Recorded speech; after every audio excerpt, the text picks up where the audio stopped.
Yeah, it's going to be interesting to see if these players who I assume practice a lot together kind of know how the other player makes their plays. And we'll see maybe some 4D chess going on here. Yeah, it is gonna be really interesting to see these matches here. But before we get into the deck list and all that stuff, let's talk about the team. In our first match, Amber Flight Gaming, or AFG. They're an all-inclusive organization currently participating in Hearthstone, among other games. They currently have players participating in Aspirant, the Hearthstone League, House Rivalries, and are actively looking to get involved in even more competitions. If you guys are interested in joining, you guys want more information, you can check their website at amberflightgaming.wixsite.com/afgaming. Also follow them on Twitter at aflightgaming.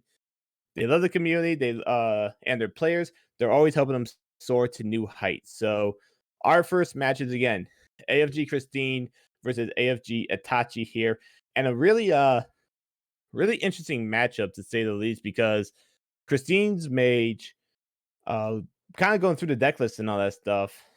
Kristine's mage got banned, Itachi's demon hunter got banned, and everything, and all that.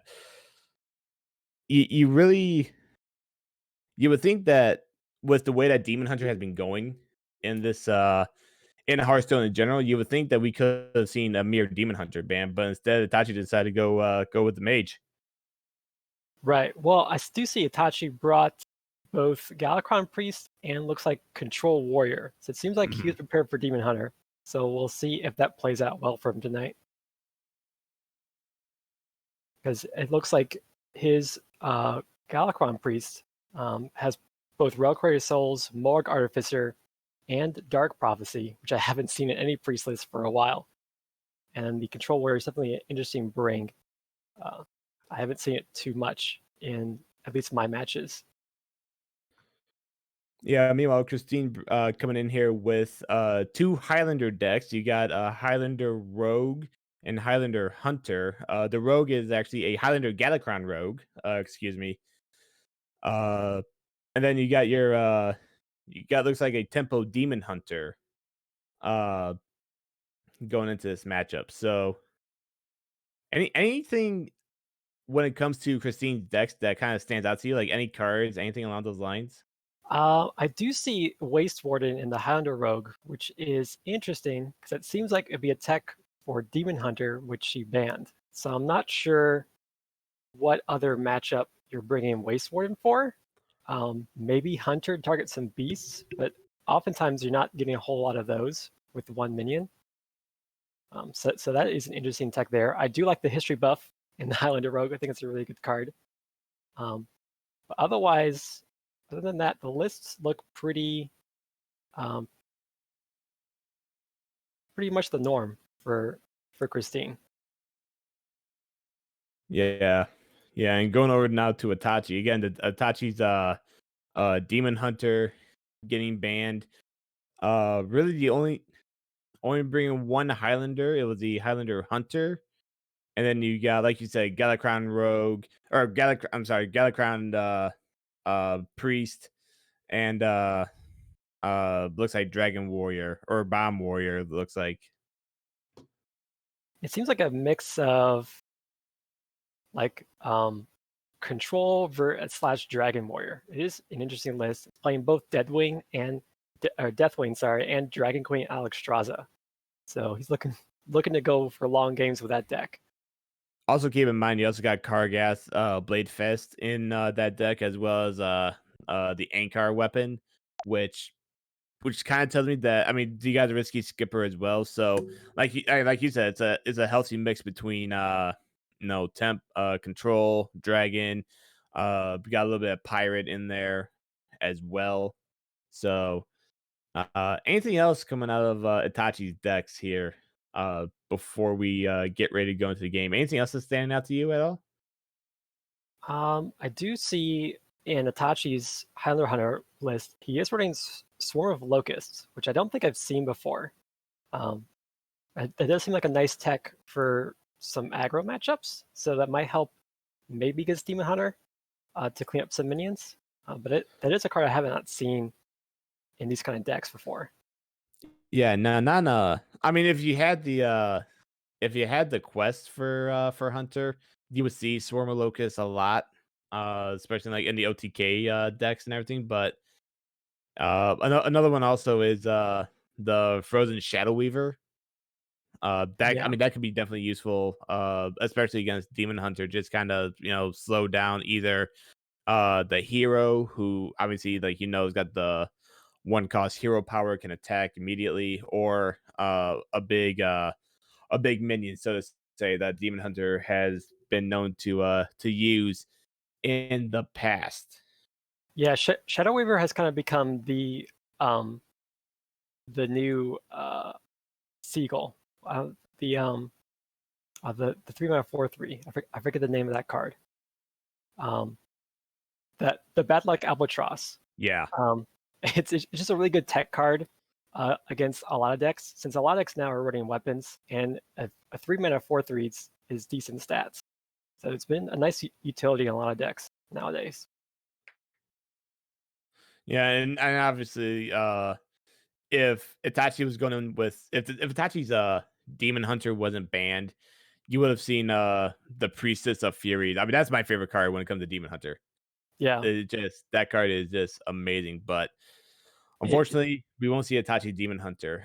Before we get into today's battle for AFG, do you got a prediction? Who do you think is going to win this one?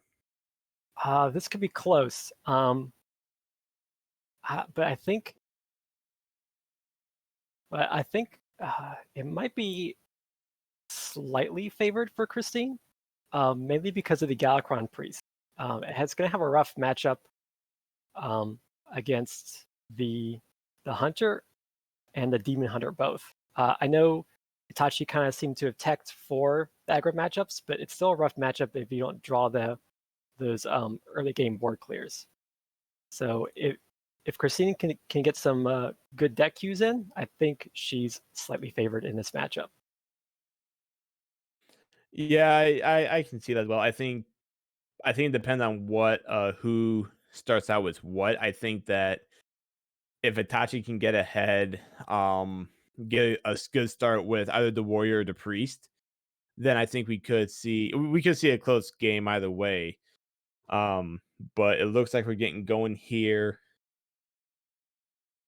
It looks like Itachi is rolling with the hunter. Actually, no, I'm sorry. Both are rolling with the hunter to start off. So we got a mere hunter match Wow. to start this game.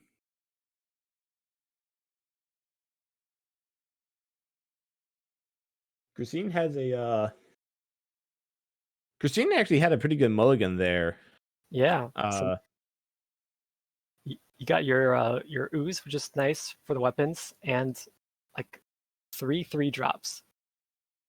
So that's great. including uh Zixor, the Apex Predator. Yeah. That's been a staple with hunters um since the expansion came out. Yeah, she actually played a Zixor, kill it, and then tutor out with the Diving Griffin. So that's a nice combo there.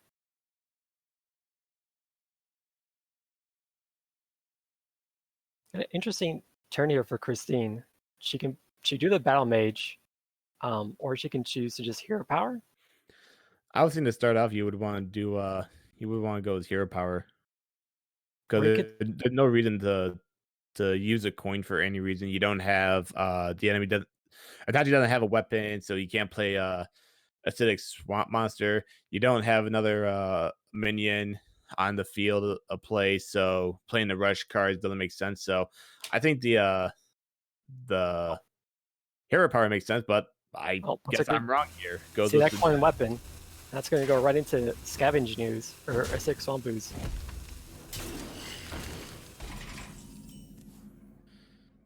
so we got the 1/1 Locust on the field for Kristine. But Itachi choosing to go with Animal Companion instead. Ooh, this is yeah, you never trade there, because you just Mm-mm. get traded with a weapon next turn anyways.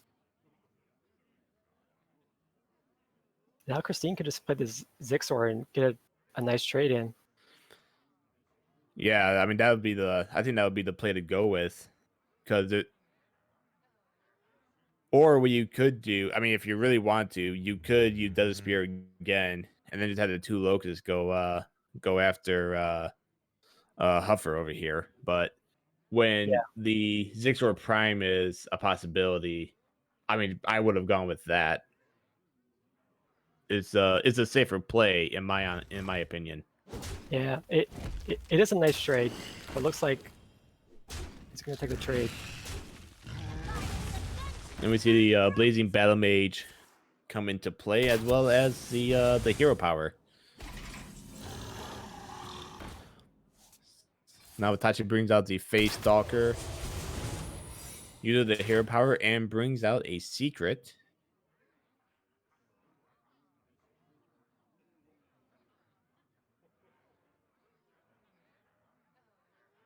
Now this is kind of a rough turn for Kristine, because if she plays a Diving Griffin to trade off this Phase Stalker, it makes her she can no longer tutor out that Zixor.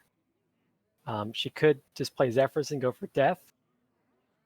That'd be nice and clean, but then that gets rid of your utility for later on in the game. Yeah, you're basically looking to clear the board at this point, because you'll have to use the Griffin, you'll have to use the Battle Mage to knock out the Face Stalker. Yeah. That does mean she'll have to naturally draw her Zixor Prime later on in the game. Mm-hmm. Smart play by Kristine, though, to get rid of the explosive trap later on. You're able to have a little bit of board presence there. Yeah. The moment is upon us. I believe the only other secret Itachi is running is Snake Trap. And we see Zixor coming to play here for Itachi.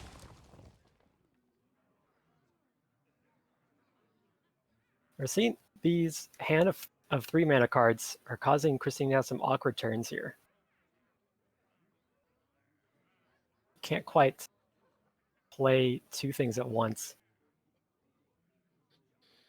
So Yeah. it looks like she could play the Primordial Drake or Primordial Explorer. Hero power. I think that's going to be the play here. Add a little bit of depth in your hand. Yeah, and this nicely contests the Zixor. Goes with the Dragon Moth Skystalker. Interesting. And then goes to the hero power there. Could have picked the Twin Tyrant, because she already has a 6-drop, and the Twin Tyrant's just nice for clearing the board on turn 8. Meanwhile, Itachi plays Diving Griffin. Gold in the shadows. And A mistake. I don't think that meant that was supposed to happen.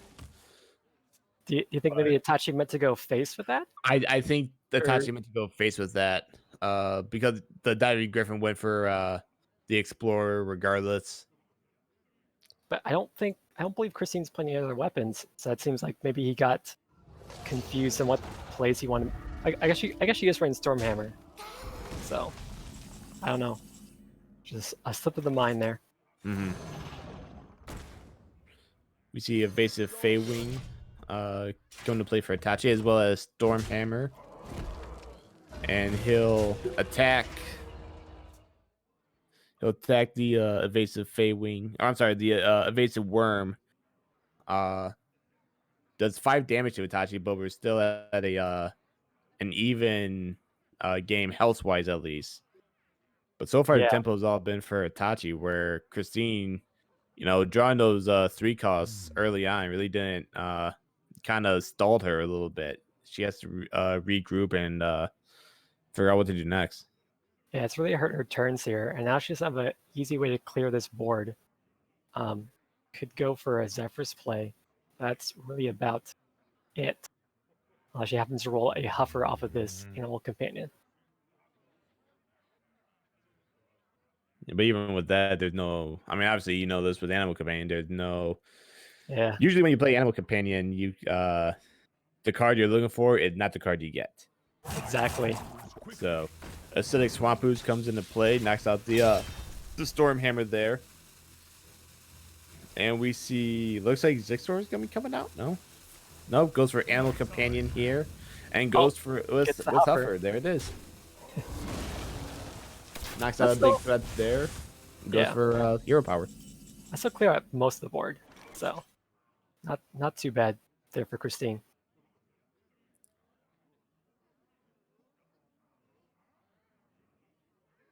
Itachi drawing the snake trap that you brought up. Yeah, And plays Varanus and the Hench Clan Hogsteed. You would think that you would want to try to I mean, it's good for having board presence and everything, but you would want to try and get Zixor Prime in your deck all set and ready to go at some point, right? If you're Itachi. Well, normally, I think, but Itachi doesn't have much going on in his hand. He had that Varanus, Swamp Ooze, Kill Command, and Snake Trap. So I think in this point of the game, he really needs to get tempo down to kill Kristine before she can recover here. His hand's looking pretty light. So unless my math is off, it looks like Itachi, if everything goes well, will have lethal next turn because that Kill Command will do 5 with Zixor in play. You got Varanus, you got Zixor, you got the Hench Clan Squire, as well as your Hero Power if you want to do some combination of. So you got 7, 9, 10, 15. Yeah, you have enough for you have enough for lethal, provided no shenanigans go about.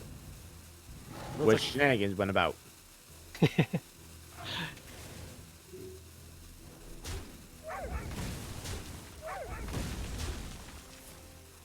It's an interesting play. Still hold on to that Zephyrus. The fact that Dragonbane has also been in Kristine's hand and hasn't really seen play yet. Just the fact that they've been using a lot of hero power lately. Yeah, there's just been no good turn that Kristine can play it on. Here we see the Varanus drawn.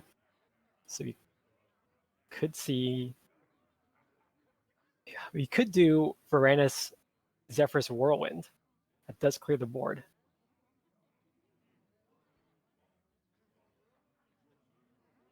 Or she can play the Dragonbane, Zixor, kill a 3/2 and a hero power. Hope it hits another one.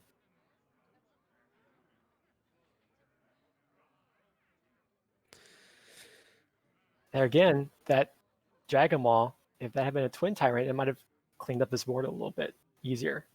Now there's the 5/6 just sitting in the hand. So Dragonbane comes into play, as well as the Sharpshooter. Oh. So you get rid of the acidic monster there. Does 5 damage to face.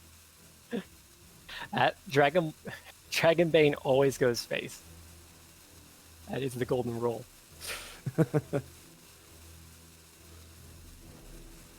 Now it looks like Kristine was contemplating whether she wanted to play Zephyrus or not, but decided against it. Yeah, just no reason to. But now Itachi just has lethal here. Yep.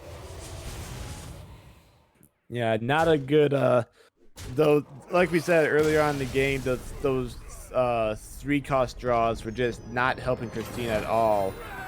And as a result, Itachi goes 1-0 to start this battle for AFG tonight. So yeah, and they really clogged up Kristine's hand and just made like the whole game awkward for her to gain any sort of tempo. Because Itachi just got Flamings on the board, and she had to spend her turns trying to clear it with a bunch of 3-mana cards in her hand.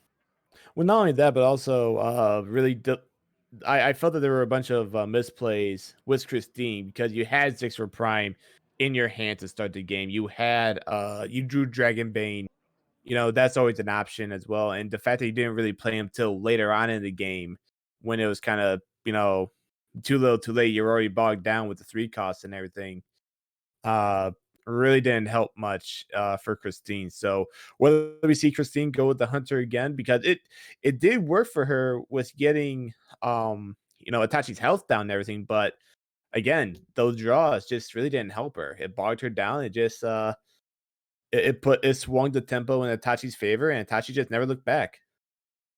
Yeah, no, not at all. But I do think her hunter is favored against the rest of Itachi's decks. I'm not too certain on the control-ish warrior. There aren't too many big board clears outside of Brawl and Deathwing. So she may choose to just queue up again and hope to get a favorable matchup here. And that Hunter versus that Galakrond Priest also would be a very interesting matchup to see. Yeah, And I think that might be the play that Itachi goes for here, but yeah, it just all depends. Yeah, from my experience, Highlander Hunter does almost always beat Galakrond Priest, unless they happen to steal your Zixor Prime. Yeah, if they steal that, it's kind of it's not good. Yeah, it's a rough day for the Hunter. Just a little bit. So as we wait for game 2 to get set up here, again, if you guys are just tuning in, Itachi goes up 1-0 in this game, and it looks like we're going to see the Hunter again for Kristine and the control-ish hybrid warrior extravaganza that Itachi brought in. Yeah, I'm not this too week. sure the mulligans for this deck, but the Sword and Board Armor Smith definitely seemed like a keep. And he did decide to keep Molten Breath. For Kristine, she got more 3-drops in Varanus. I think maybe out of this, you probably just keep Zigzor and throw the rest back, because you want the Battle Mage, and you really want a good curve against this warrior deck. Yeah, that would be the play, because I mean, like we've been saying, like Zigzor has been that card that has really helped Hunter, but she decided to go mulligan all 3. No. And actually, that's not a bad draw there. Yeah, that's pretty good. She got her 1-drop and Scavenger's Ingenuity. So we see Dwarven Sharpshooter to start off for Kristine.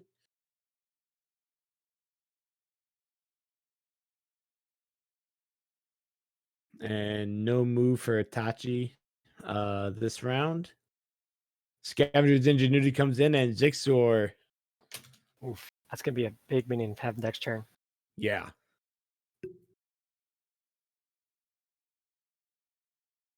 Yeah, I really like this play. Getting your weapon on turn 2 is really good for warrior decks.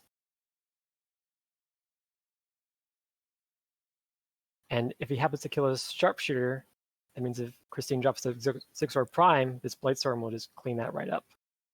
And Shadow Weaver gets drawn for Kristine here. Kind of thinking that might be the play, just to freeze the weapon there.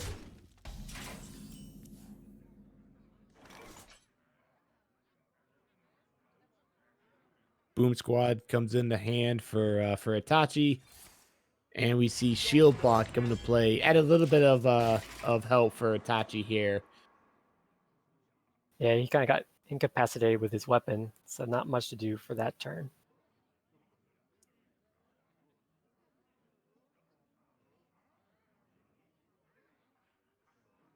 Now Kristine can either just drop the Dragon's Bane or play the Zixor, possibly the Augur Merchant, because she really wants to play around this Blightstorm or some risky skipper shenanigans here.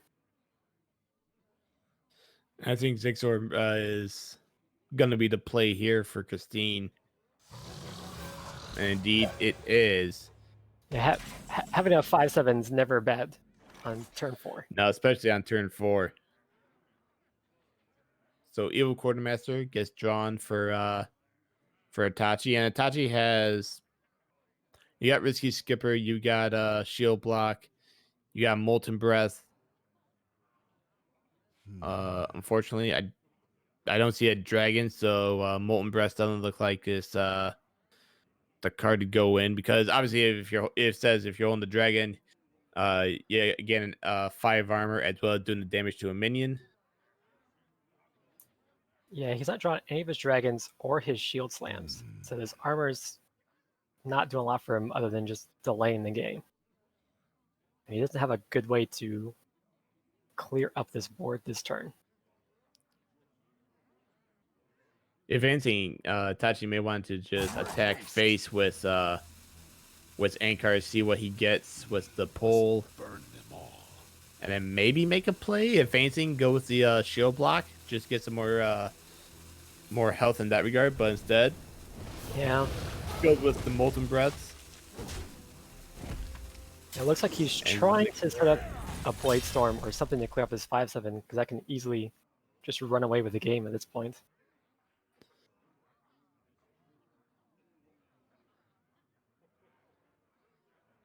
So now, From Kristine's side, I like. You could play the Dragon Bane, but you can't use it this turn. But I like playing the weapon, attacking, just hero power. yeah, I think that's a smart play, because, like you said, Dragon Bane being you could play Dragon Bane, but you wouldn't be able to use it because you wouldn't have enough mana and everything. So Sword and Board gets played now, as well as Blaze Storm. We see Zixor Prime going to Kristine's deck, waiting to be drawn out again in all due time. I like that pick of the Dragon Lackey. Yeah. Yep. Now we see Dragon Bane for Kristine, and there goes the hero power.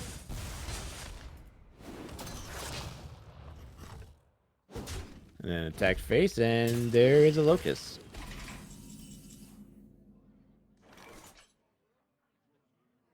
Now Itachi can get his Molten Breath off and clean this up and gain some armor in the process with the Draconic Lackey.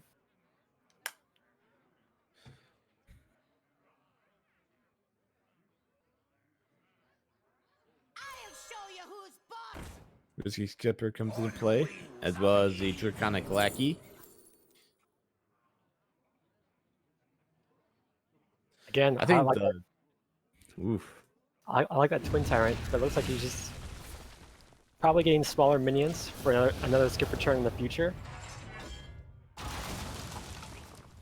Good play there, playing Molten Breath, getting 5 armor, as well as trying to stop the bleeding a little bit, knocking out Dragon's Bane as well.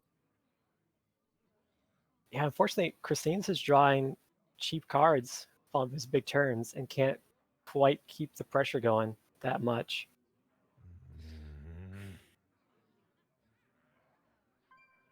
So another question is, do you attack the Risky Skipper with the spear? Do you attack face, play the Augur Merchant, because you're able to do 1 damage to it, and then knock out Risky Skipper with the Locust? Do you decide to say screw it and play Zephyrus just because you can? I don't see... Zephyrus probably just gives Temporal Force here, which is the biggest play. I'm not sure how much impact that has. It does look like... Let's clean this up. Maybe play that kill command?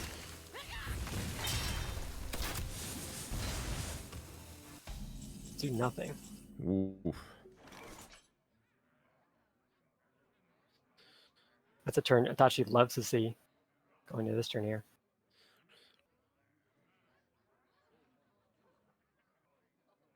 Itachi's going with Risky Skipper.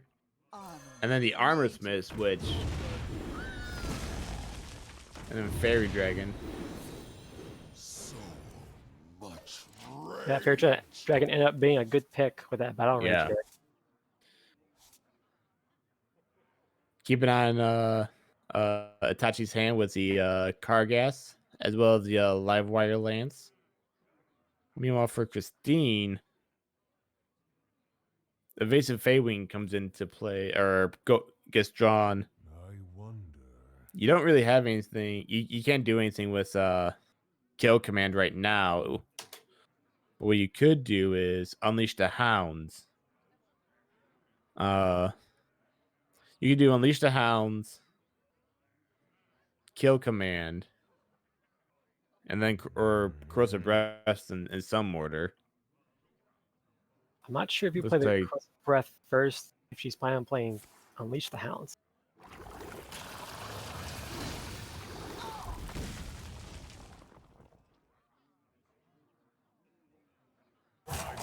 I don't think in this situation you should keep the skipper alive. no. I think the smart play there would have been unleash the hounds, knock out the skipper and the Feywing, and then or before you knock out either or, use a kill command to knock out that armor. Now Itachi can do Bloodsworn. He couldn't do Bloodsworn Mercenary. He could do the Bone Chewer Raider, which we see in play,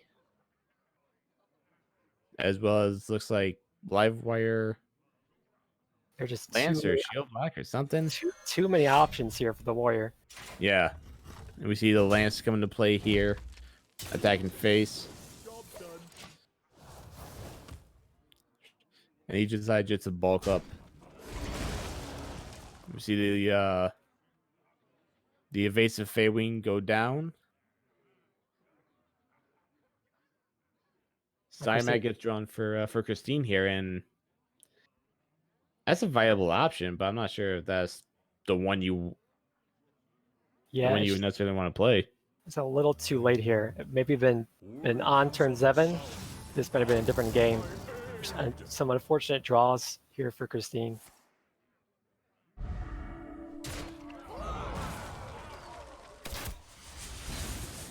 And a hero power to end the turn. Now, meanwhile, Itachi has plenty of firepower to go with here. Yeah, he has a lot of removal, a lot of minions to play on the board. We got Draconic Lackey, again, pulled that Livewire Lance.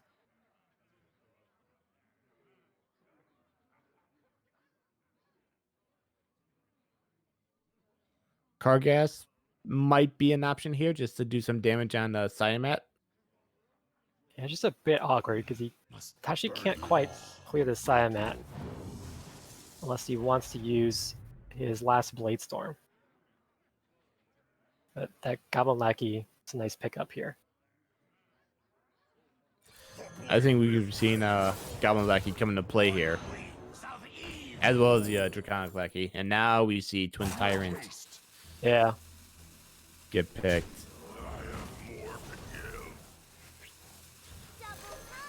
Kargas goes down, and looks like Draconic Lackey with that little buff is going to take down Siamat.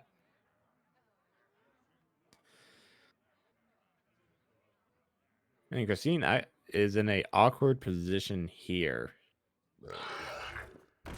Plays a big old whelp, gets a draw.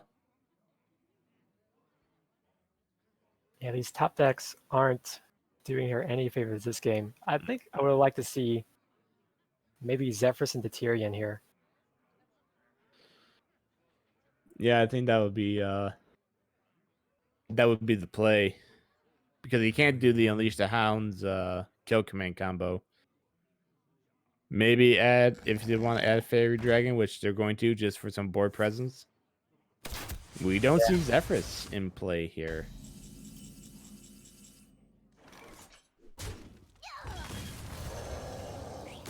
Twin Tyrant comes into play for Itachi. And that Titanic Lackey might just Yep. be the end of this game here. Yep.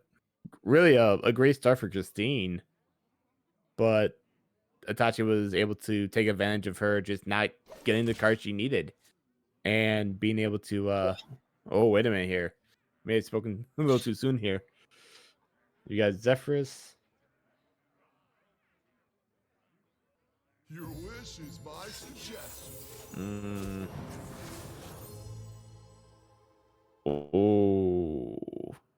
That Natalie's that nuts. Natalie's looking really nice right now.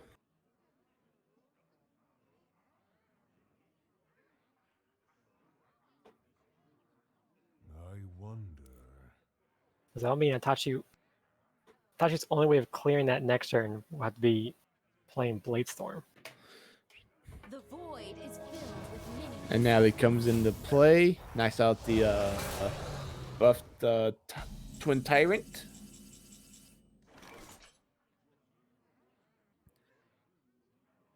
And like you said, like the Bladestorm would have to be the play there. Actually, no, that. Well, wait. Yeah, okay, I see. Titanic Lackey goes after one. The Evil Quartermaster goes after Zephyrus, and then you play Bladestorm. Shield Black comes into play for Itachi. Yeah. And Bladestorm comes into play.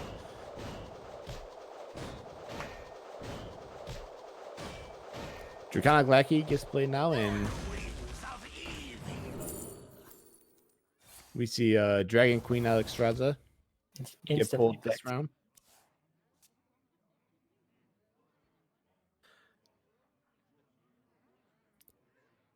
And Kristine can drop this brand. That's just gonna get cleared right up with the Kargath Prime. And Itachi's hand there. Ooh. You'll find me wherever the action. And Brand gets played alongside the King Crush. And Kristine does have the Diving Griffin into Zigzor Prime net for next turn.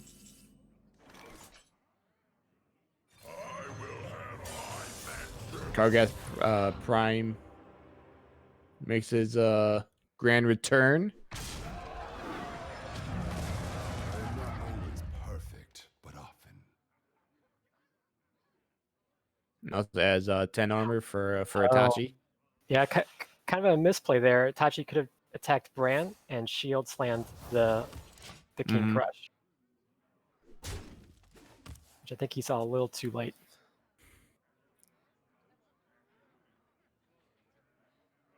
So now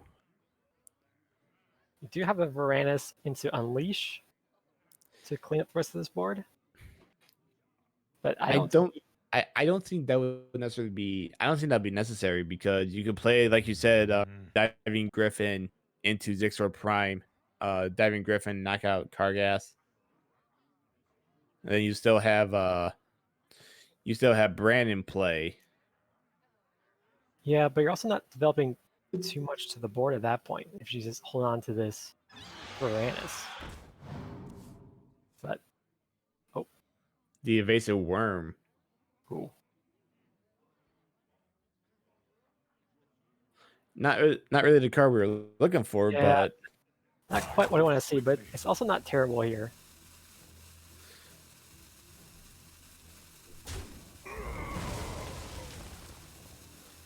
Bran goes face. Evasive Worm comes out and knocks out the lackey. Yeah, again, that really wasn't what you wanted to see if you were Kristine. You were hoping for the Zixor Prime here. Meanwhile, Itachi goes for Dragon Queen Alexstrasza. Ooh. Gets the Aeon Reaver and the Crazed Netherwing. Yeah, I'll clean up this whole board very nicely here.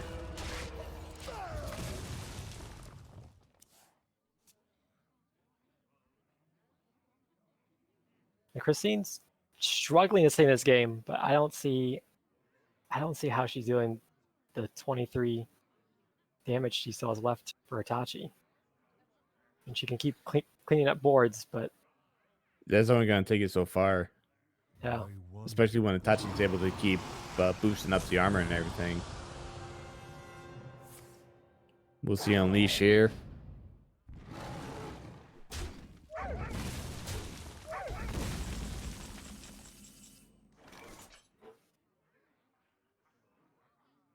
And now we have the Aeon Reaver to clean this up. Even Battle Rage to draw one. So Corsair catch. Oh, Your future is Or not. stop my work. I don't think Itachi has any more weapons. I think he only brought the which you saw early on in the game. yeah, the Ankar I think is the only one. Oh, the Ankar and the Lance, they're both one-ofs.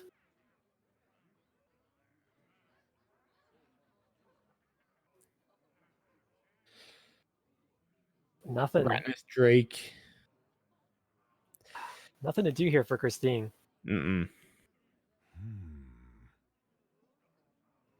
The only thing I really think he could do is just use hero power. Because, I mean, there's Yeah, There's nothing. Kristine knows there's still a one Shield Slam left and one Brawl. I wonder. So I guess the only thing you can do in Kristine's spot is just pray Itachi hasn't drawn the rest of his removal. We see Ratnus Drake coming into play. As well as the Swamp Ooze.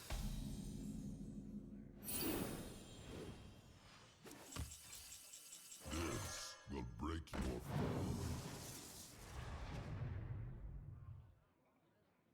Evil Quartermaster comes into play. Just another board clear here. Mm-hmm.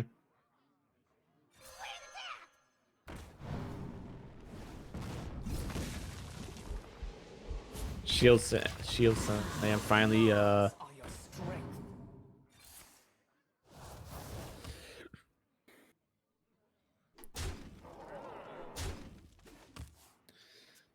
It's been really rough for Kristine having that Dragon Queen Alexstrasza stuck in the bottom 5 cards of her deck. Leok is not the companion you would want in this game right now if you're Kristine.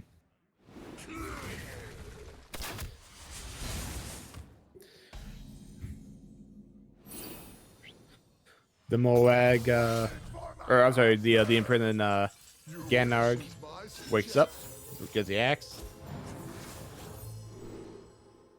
and we see Bloodlust here, and that's gonna do it for game 2. Itachi able to keep his cool, stay under pressure, and just Hunter for some reason is not working for Kristine in this game game so far. Itachi goes up 2-0 in this series. Yeah, I've just been seeing some good starts for Kristine, but just some bad draws thereafter. She saw none of her top end. Both Bran and Seamont were kind of late to the game, and with Alexstrasza being stuck almost the very bottom of her deck, she couldn't keep up the pressure.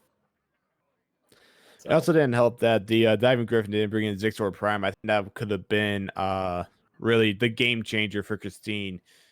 Bring back some of that momentum to her side and could have potentially made this a 1-1 series. But instead, we had the evasive Fei Wing, which, yeah, okay, it helped clear the board on her side, but just didn't help her in the long run. So, really, it's been Itachi had a slow start. But that's what you expect with the control-ish tempo hybrid decks that Warriors tend to go with. You know, a slow start, able to ramp up, but then they're able to do some damage. Right. Just things that go in Kristine's way. But I think if it's a deck that I heard Hunter's favorable against, it is Priest. So hopefully we'll see her luck change for this next game. I think the question would be, does she go with the Hunter this time around? Because like you said, like we've been saying, she had the cards. The deck is a good deck. It's just the games have not really gone in her favor. The draws haven't helped her at all. So do you take the chance and say, you know what? Like you said, Hunter is really favorable against Galakron Priest. Do you roll with it again, or you decide to go with Demon Hunter or Rogue? Oh, We get ready for game 3 here, and we see Demon Hunter for Kristine against the Galakron Priest for Itachi. See, Itachi with a good starting hand here with the Artificer and the Dark Prophecy.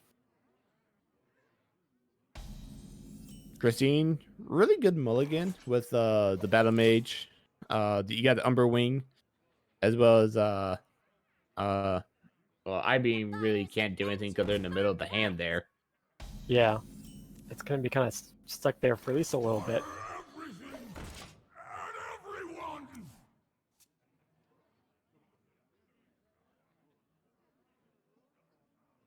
If Christine's really worried about this Artificer, she could play the Twin Slice and a second slice, and coin Hero Power. It seems a lot to commit to for just a 2/4.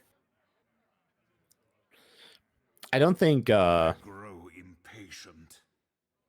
I think what you can also do is you can play Umber Wing, the Twin Slice, and then Battle Mage, and then your weapon, because you still have board presence. You got the 1/1 Fell Wings. I think that's going to be the play here. Time grows short.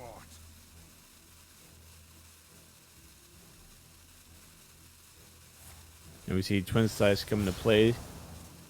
Yeah, just natural board clear, get some board presence there. Scene.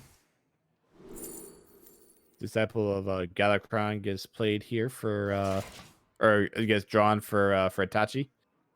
And we see a youthful brewmaster with +3 health this time around. The Dark Prophecy is an interesting tech card for these aggro matchups that I haven't thought before. It seems good when you have it on turn 3. Because now Kristine doesn't have an easy way to clear this up. Demons. Keep an eye on Soul Mirror also in Itachi's hand later on in the game. That could be very useful down the line. Yeah, especially Kristine is running the Priestess and the Fell Screamers. So typically, hopefully on turn 7 when you see a Priestess, you play that, and you're left with a Priestess of your own. We see a Satyr Overseer this time around for Kristine. Time grows short. Now the question is, do you attack face? Do you decide to go second slice?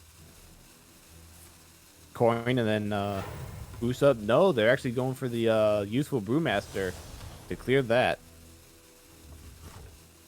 Yeah, otherwise the Brewmaster just gets a nice trade into your Satyr, but that also uses a lot of Kristine's resources here. So Kristine twice getting able to do a board clear, but taking some damage and kind of putting herself behind in the health department. Meanwhile, Itachi comes in with a Fate Weaver, which reduced the cost of his hand. Well, actually, no, it didn't, because he hasn't invoked. Yeah, I really like that tempo play from Itachi. It's nice to contest the board. Otherwise, just playing like a full 1/1s doesn't do too much here. So if Kristine really wanted to, she could play the Overseer and the Satyr into the Fate Weaver, but instead decided to attack face to Itachi. Yeah, I think here Kristine just needs to make a Itachi trade because her hand's kind of clunky. She probably wants to play the Warglaives next turn. Psychopomp is what's invoked from Galakron here. You also got Thought Steal in the hand. So we see Reliquary of Souls for Itachi this time around. I'm not sure. I think I would like to see Psychopomp there instead. That's a decent anti-aggro tool. Because you get 2 minions and one with Reborn. Meanwhile, drawing a Warglaives of Azanos. Kristine already has a Warglaives of Azanos, so she could play one, knock out the Reliquary of Souls, and the Disciple of Galakron. The 2 Satyrs knocks out Fate Weaver. Reliquary Prime goes into Itachi's deck.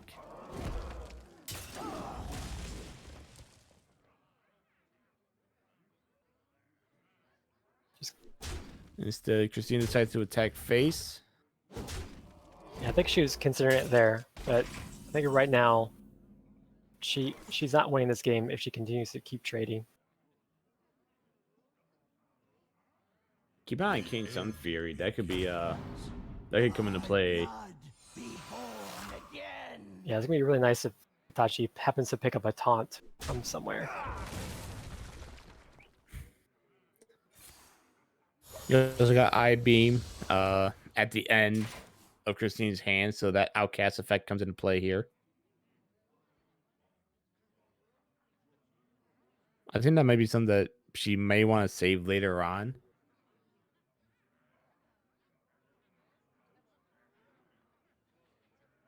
I mean, here she could play I-Beam and the Satyr Overseer and get 2 attacks in. Also got another I got another twin slice there, so you're able to buff up if you so desire, as well as your hero power. Just gotta keep in mind that Warglaives has only 1 durability left, so wherever she attacks or whether she attacks with,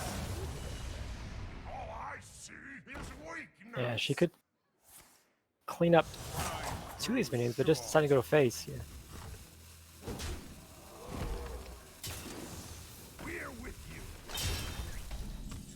I've been put Kristine back into a pretty good spot in game, but Chaos Strikes and the Battle Mage were these Thought Steal cards.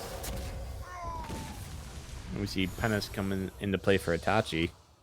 The fires of vengeance burn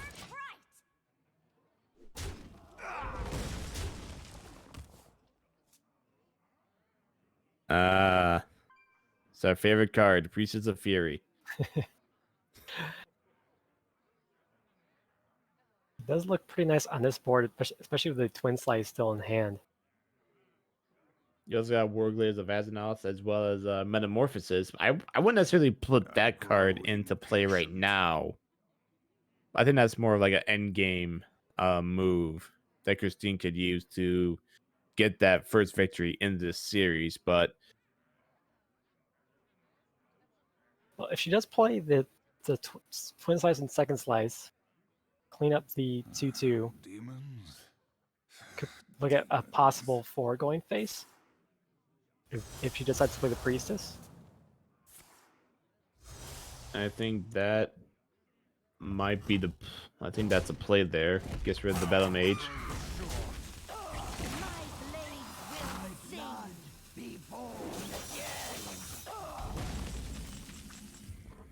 So now this puts Kristine in a good position to play Metamorphosis and do some damage in that regard. But Reliquary Prime is what Itachi draws.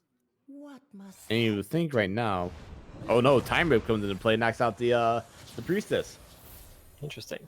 It looks like he may just want to get this Galakrond invoked a little bit more, rather than going for the Soul Mirror here.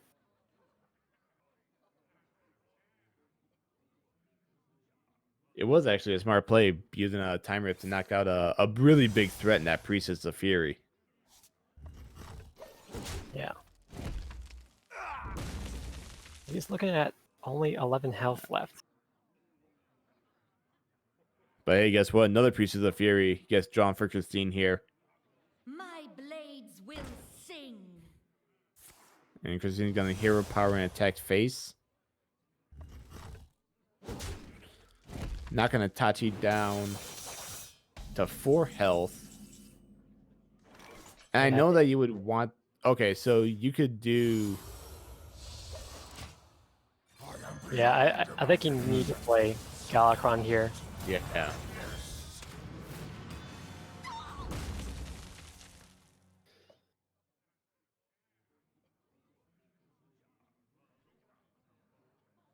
I think Kristine should play the Warglaives along with Kain, and then should have the game sealed up next turn with the Metamorphosis. Mm-hmm. Yeah, that would be the play. But also keep in mind that you got Reliquary Prime and Skeletal Dragon in hand for Itachi, so he has a way to uh kind of delay the inevitable, especially the reliquary, with it being taunt and lifesteal. So Yeah. I think outside of any extra healing, that's an interesting play. whoa, I like this better because Itachi still has penance left and another artificer. Ooh.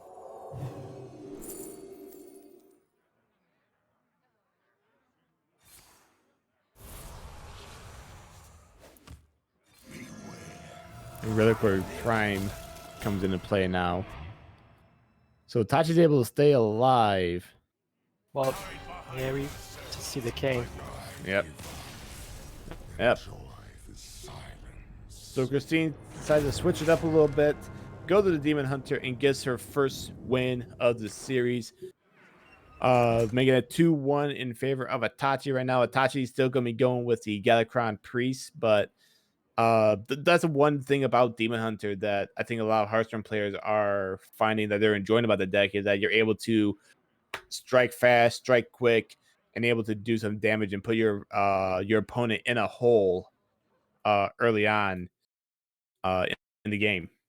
Yeah, we saw even with the tech cards like Dark Prophecy and the Artificers, it just Demon Hunter still has a lot of reach. Yeah, it really.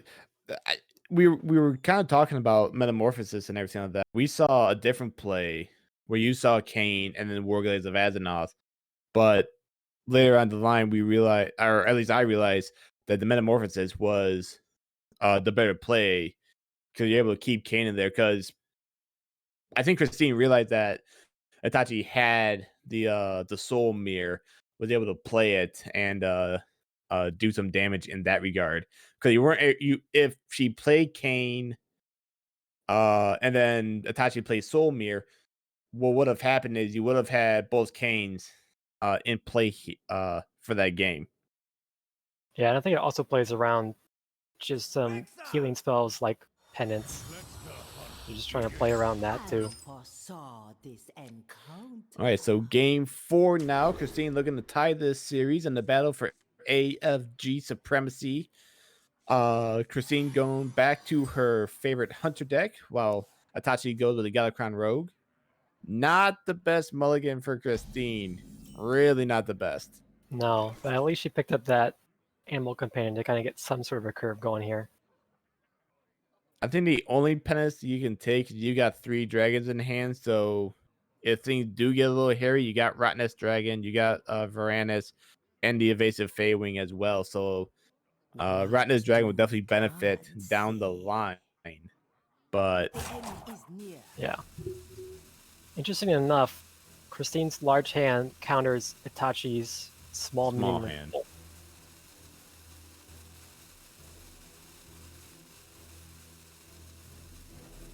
What must I do?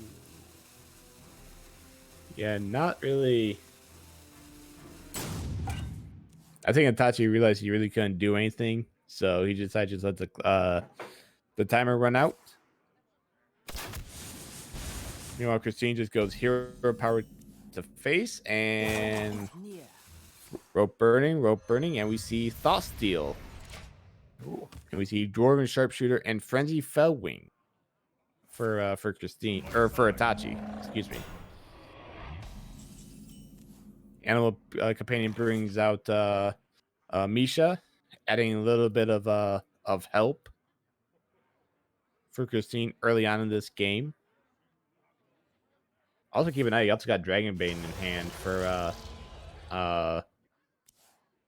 Kristine down the line. Yeah. I think here just dropping the Feywing might be the best play. Plays around a coin time rip. And that is the play that Kristine goes with.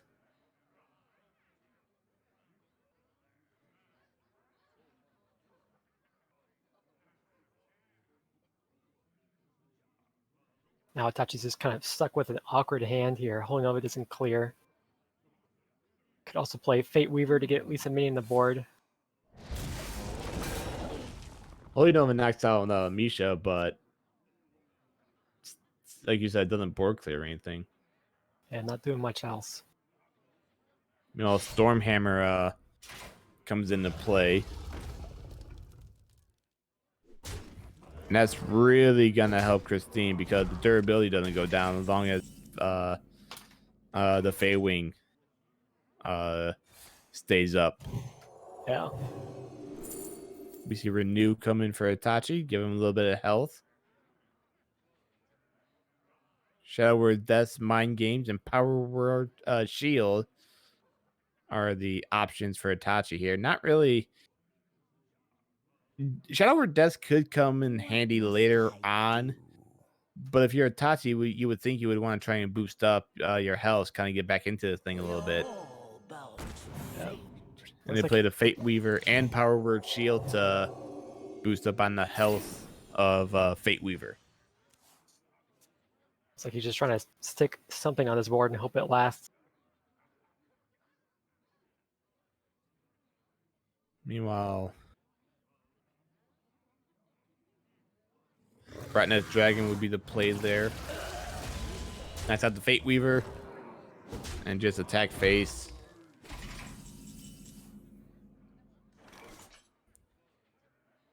So now we see Shadow Word Death get drawn.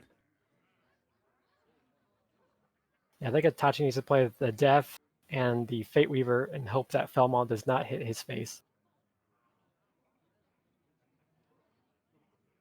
What must I do? We are all bound to fate. Fate Weaver comes into play for Itachi here. It was your Ooh. destiny. And just like that, that was a quick Yeah. mop-up game for Kristine. Kristine ties it up, getting that win with the Hunter, and now we're going to see Rogue versus Priest in Game 5 for battle for AFG supremacy. Really, we talked in the first game. Kristine really didn't have the hand. Like the cards didn't really work in her favor. She had a real bad mulligan, like a lot of high cost cards to start the game. But Itachi somehow, some way, just wasn't able to take advantage, wasn't able to do really anything with the hand that he got dealt in that game. And as a result, we're going to go to Game 5. Yeah, I think Itachi chose to keep the Breath of the Infinite for some smaller minions, but just happened that Kristine didn't draw any of those. So just kind of sat in his hand and cleared off maybe one. But this Highlander Rogue versus Galakrond Priest is going to be interesting because it kind of depends on what the Rogue draws. Because typically, Highlander Rogue is a good matchup for Priest, but if you happen to roll Dragon Queen Alexstrasza or Tiamat off of Aspirant Togwaggle or Galakrond, it just makes things hard for the Priest to deal with. All right, here we go. Game 5. Kristine with a very interesting start. Escape Mana Saber, Spy Mistress, Dirty Tricks, and Waste Warden. Meanwhile, Itachi going looks like able to mulligan and get Man Lazul, Disciple of Galakrond, and Shield of Galakrond. So really an opportunity to invoke early if you're Itachi. Yeah, that's a nice curve. We'd love to see Lazul on 3.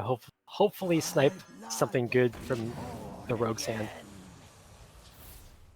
We see Disciple of Galakrond here early on. And a Cabal Shadow Priest is the one that's invoked this time around.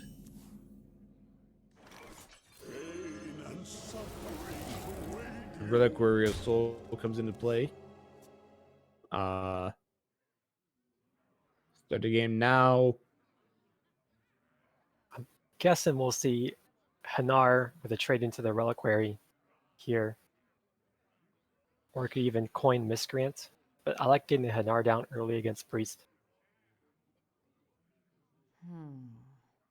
I think the miscreants might be better because you got you already have a secret in hand, so you can wait until you're able to play Hanar and then the secret, and then get that other secret in your hand. Yeah, that's true. Just I also didn't realize it was Bamboozle, so that's always awkward to play with Hanar. mm-hmm.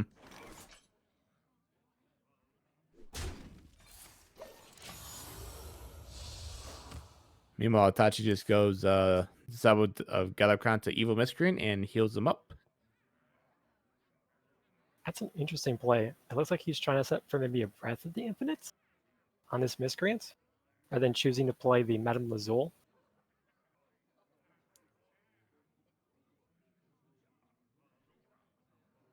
So many. Kristine is in a very interesting position here because you could play the ethereal lackey, you could play the faceless lackey, you can play the dagger, which is what looks like she's going with, as well as the faceless lackey. Get some board presence. Ooh, Astromancer Solarian. That could be gotta keep an eye on that one down the line. Yeah, it could cause some shenanigans later on in this game. So now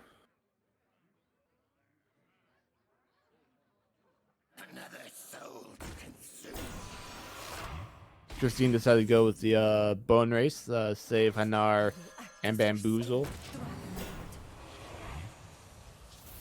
Meanwhile, Shield of Galakran gets into play for Itachi. Yeah, we'll get that second invoke.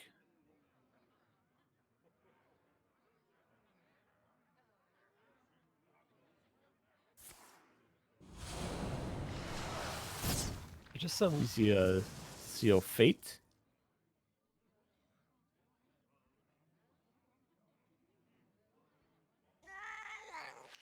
Could play that Witchy like in the Bone Wraith.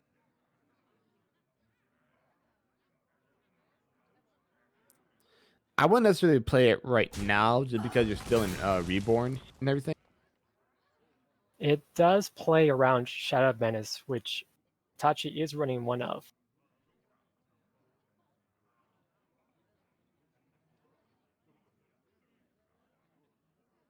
Kristine's kind of debating between looks like Ethereal Lackey and Witchy Lackey here.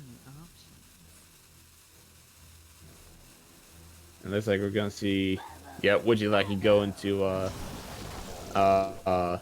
going to the Bone Race, and he gets turned into a Fen Creeper. So still able to have some have a taunt there. Yeah, add some protection. I like to play Plazar Shadow Menace, and also this Cabal Shadow Priest wasn't able to snipe that Bone Wraith. Good play by Itachi, being able to benefit out the 2 invokes, and now you got 3 early on in the game.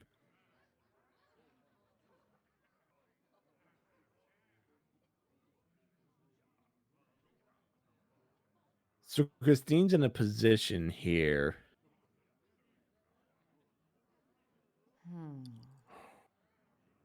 I think here, just not Hanar time yet, I guess. No, it's not.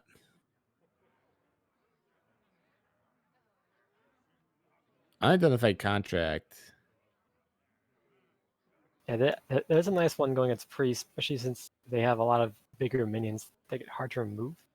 Yeah, Sap doesn't sound like the play here in this game, at least, because especially now, because you got a Fate Weaver, you got the Disciple Galakran, and you also have the Dragon Maw Sentinel. So you're just at some point you're asking for trouble later on. And Kristine goes with the contract, which would turn to a recruitment where you destroy a minion, you got a copy of it to your hand.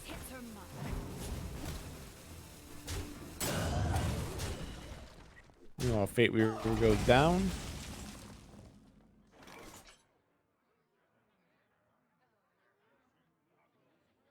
Now, if you're Itachi, not much to do here. Maybe play Skeletal Dragon. You get some taunt presence in there. The future is clear. You can often just get punished playing the dragon with the Blackjack Stunner, which Itachi now knows Kristine has in her hand, along with the Secret and the Dragon Queen Alexstrasza. And Itachi goes to the Dragon Queen Alexstrasza. And a Time Rip to... You basically now have a fully powered Galakrond for Itachi whenever he it gets drawn. And the Sentinel goes after the 1/1. Gets boosted and I'm sorry, gets healed and Near. goes for the Plague of Death. Yeah, I like that since Itachi Mhm. doesn't have many board clears here. Is going to be I looking think at this is trouble. where you see Hanar now, because you got Ambush as a secret. So you play Hanar, you play Ambush. Plus any other secrets you're able to get. Yeah.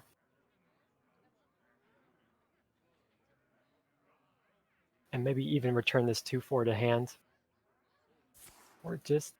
Or you destroy it and add a copy of it to your hand. You can do that also.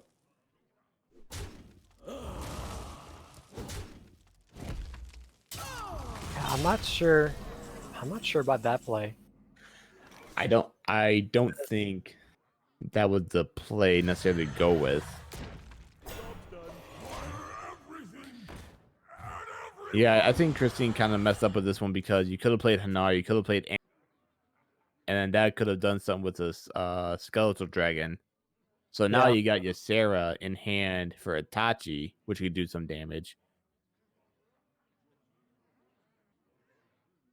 I think now this turn is when you go for secrets. You can play it Stunner along with Hanar. So many options. I never lie. Hanar comes into play.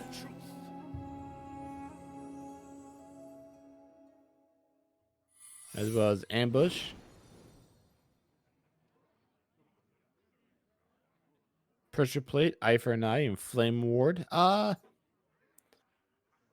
like Pressure Plate. Pressure Plate or Flame Ward. And decided to go with Pressure Plate. I'd say Flame Ward just because you're able to do damage Too soon. to your opponents and everything. And now Never Surrender, Ambush. Again, you can't really use Ambush this time. So they go with Never Surrender.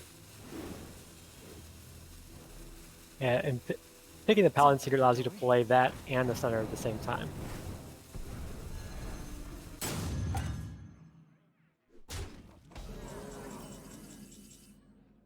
Waste Warden going after the Moarg Artificer. Change your mind. Cabal Shadow Priest going after Hanar there. Smart play by Itachi. Oh.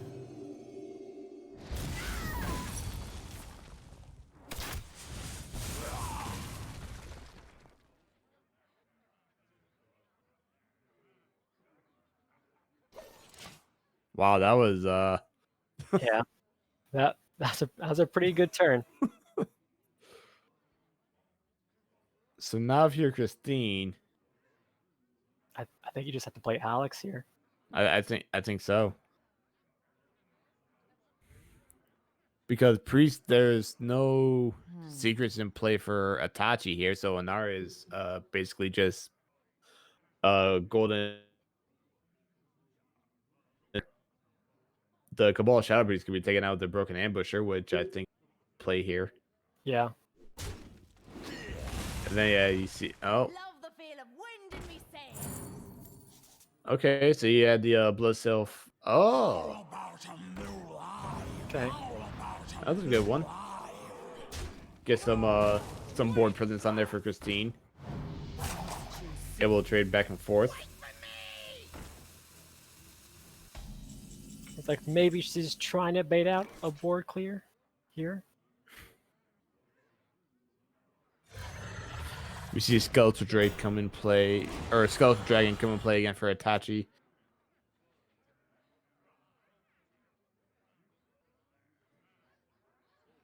I think this is where we could see Alex Straza at least get play, not so much play any other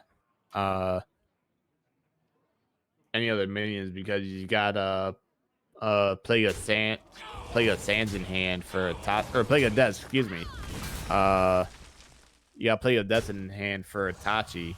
Yeah, or you could play the Colossus of the Moon here, try to bait out that removal. Which I like this. Now Itachi's kind of forced to play the Plague of Death.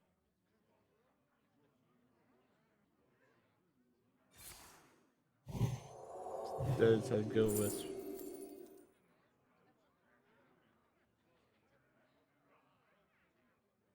Yeah. Shadow Death is pulled, but we see Plague of Death coming to play now. Yeah. There's the Solarium. No point in playing that now. Yeah. Just because like, you don't have any spells or anything to do some damage. So Alex Straza comes into play. We are friends. Brightwing now draws into a Arcspore Michifin. Yeah, I think that's how you say it. That's the one card just like wait, what? How do you say that? Then he plays the Kristine plays the Squall Hunter. Taking 2 overload with that one. So next turn Kristine will be going in with 8 mana instead of the usual 10.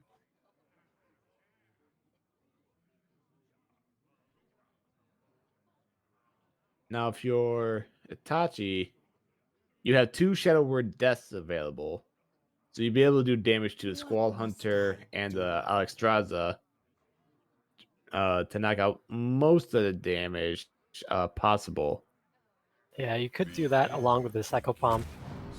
Hopefully roll something big. Interesting. Oof. Go to the evasive worm there. Shadow Word Death knocks out Alex Straza.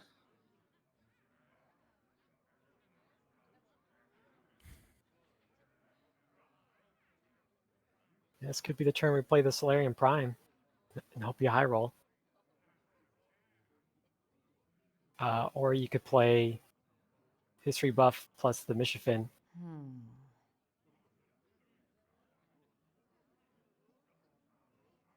I think either or. I don't think you can go wrong with it, because with the Solarium Prime, it's basically a crapshoot.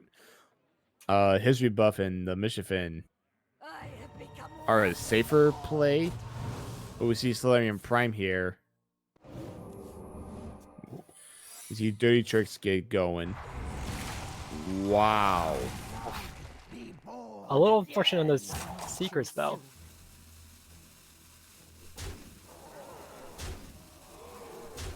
That was a pretty good turn. Yeah, it was.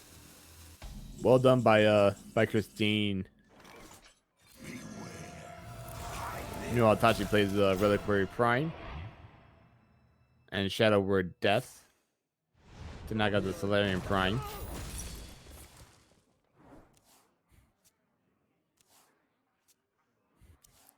And now we see Vendetta.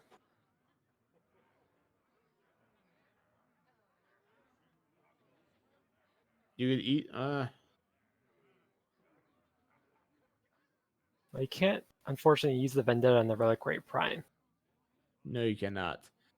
Shadow Galakrond, invoke it to get a lackey for Aspirant Togwaggle next turn. Yeah, I think Then maybe play a Bamboozle and Pressure Plate, just to get some help along the lines of the secrets and everything. Yeah. Let me tell you a story. History Buff comes into play alongside Shield of Galakrond. The Escape Mana Saber got the 1/1 boost there. This will set up nicely for a Tog turn next turn. Choose soon. It's looking like she might have been considering playing a Lackey there on the Squall Hunter. You know, we have Soul Mirror get drawn for Itachi. Fortunately, it doesn't clear up the entire board. Nope. So Ysera comes in now. Kind of safe play there. Able to help out there. You got a Laughing Sister drawn out from Ysera. So now you can play the Lackey. You can play Lackey to the Sky Pirate. Change that up. And then get a Togwaggle in play here. Yeah. Looking like she wants that 5 drop.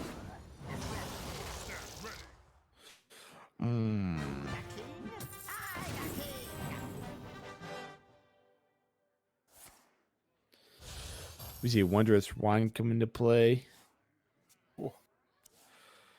Ooh. Not the best cards to discount there.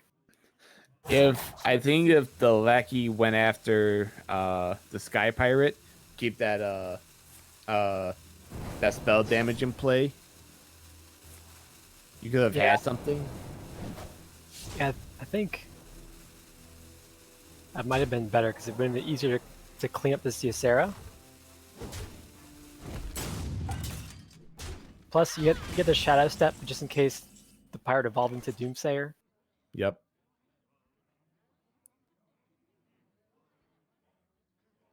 Shadow Madness gets drawn for Itachi.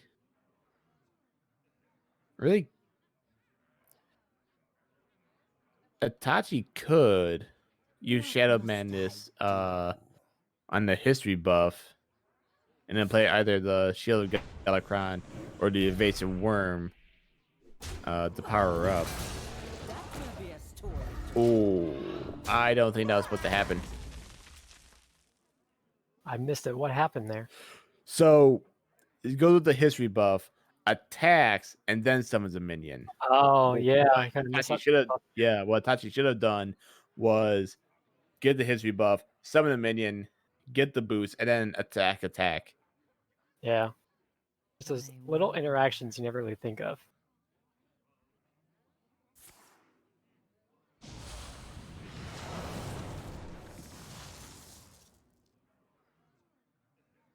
Titanic Lackey gets in for the invoke for Kristine.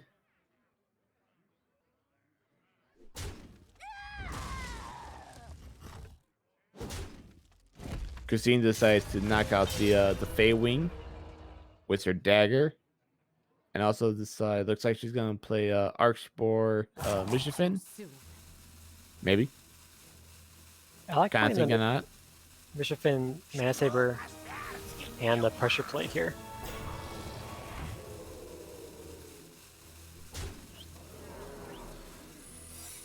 Almost went with the Bamboozle there, but decided to go with Pressure Plate and also adds a Titanic Lackey just for some more help in the taunt department. And now you got Time Rip for Itachi. And that Soulmare doesn't look very good right here. What must I do?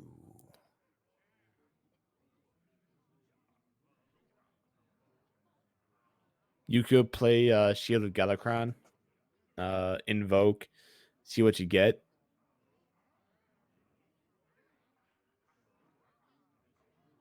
Yeah. Really hard turn here for Itachi. So Itachi decided to go for the Soul Mirror. Let's just hope that some of these taunts stick.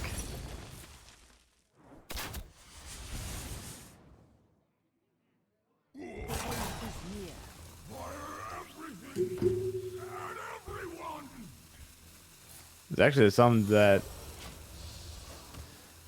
it wasn't really the best play, but really I feel like that was really the only play that Itachi could do. Because now you got the possibility, you have the opportunity to get Mischief Prime Yeah, in your deck. You got the Moarg, you got Escape Mana Saber.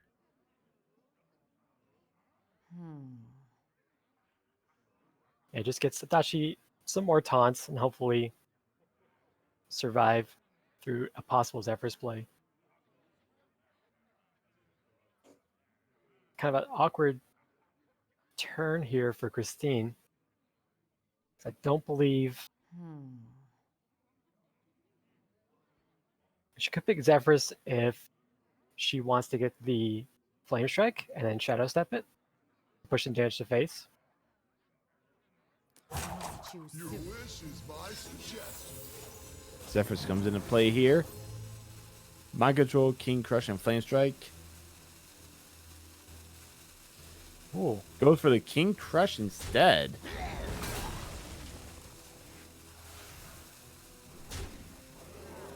that seems pretty good.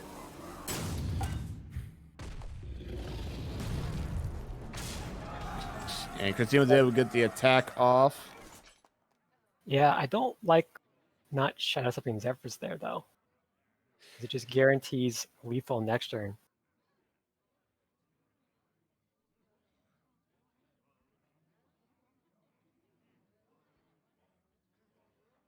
What must I do?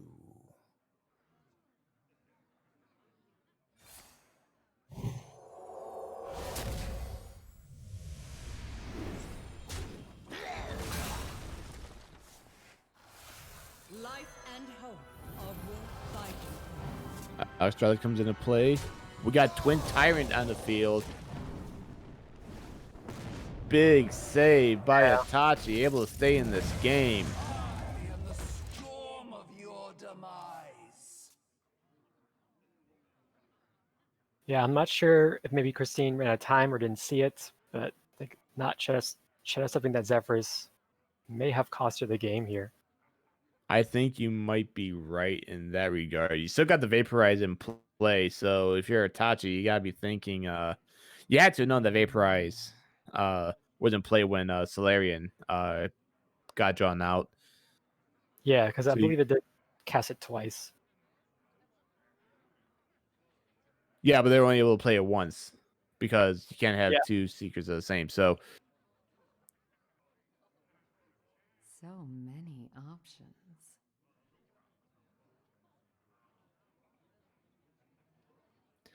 Kristine can't really do anything. Maybe play Overconfident Orc. She could play the Orc along with the Crocs to hopefully maybe finish it off with Galacrons. But I'm not sure if that may be enough at this point. They could also Shadow Step the Crocs. I'm not. That would have been the play. I don't think Kristine realized that she had a Shadow Step to bring Kronks back. Yeah, I'm not sure what she may be saving this Shadow Step for.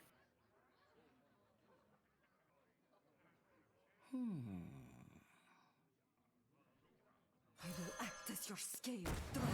Shield of Galacron comes into play for Itachi here. And we see a Chrono Breaker as well as a Dark Prophecy get played here. Get some more healing with that Dragon Ball Sentinel. Oh, I guess I forgot Battle Cry.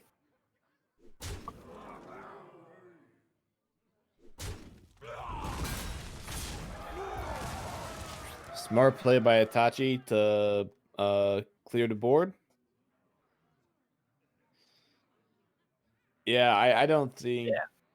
I think that Zephyr's play a couple turns ago really cost Kristine in that one because you don't have a fully invoked Galacron. You don't have your Kronks. Just not much damage left. I mean, Nope. You got Michigan Prime and Siamat there. Uh,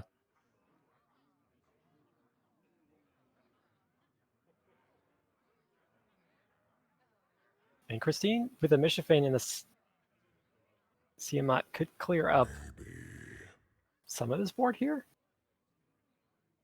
And hopefully leave some stats herself. I'm not sure if that may be enough. I don't think it is.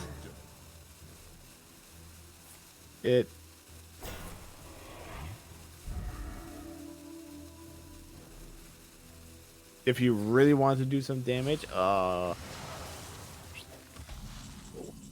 really think Kristine messed up there because she could have played the Eviscerate to knock out the Extrada, which would have done the most damage. Yeah. Because you have taunts, you're able to save yourself a turn, maybe two, but you still have a ton of damage on the board. Yeah, she might be hoping to save this Eviscerate for lethal damage, but I'm not sure outside of getting another Theolaki to a second Eviscerate. I'm not sure if that'll happen. You also got Time Rip in play, which I think we're going to see here. Time Rip into Siamat.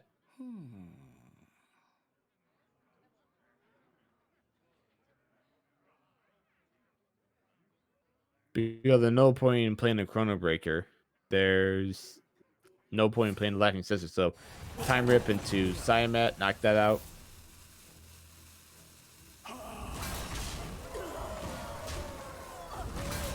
Just trying to keep the most stats on the board here on Itachi's side.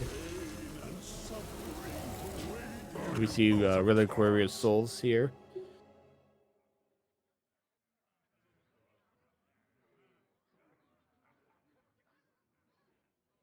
Meanwhile, we see Edwin Van Cleef as the last card for Kristine. Yeah, with the flick, Titanic Lackey, Shadow Step, Lackey Edwin. If Itachi doesn't draw Galakrond, Kristine might be able to win this. Itachi only has 10 cards in his deck, so one of those cards is a fully buffed and really dangerous Galakrond. Yeah, I believe he also does have a Plague of Death left because the first one he played was Discovered. Yes. Yeah. Yep. Still has a Plague of Death left. I think Kristine just has to make a big Edwin here and hope it survives.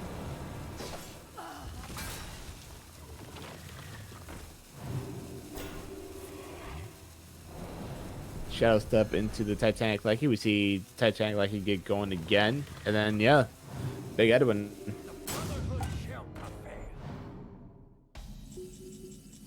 Ooh.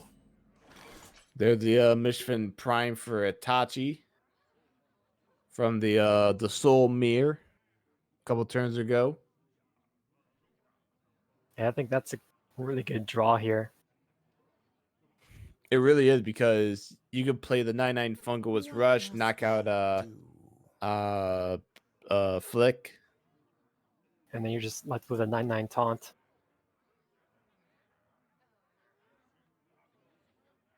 Well, I mean, yeah, you'll still have the rush though because yeah,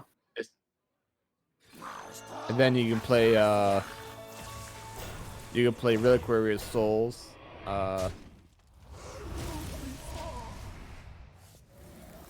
So Tachi actually decided to go with the taunt on this one instead of the rush. I think that's just the safer play. So if Itachi's been paying attention, I believe he should know Eviscerate and Bamboozle, the two cards left in Kristine's hand.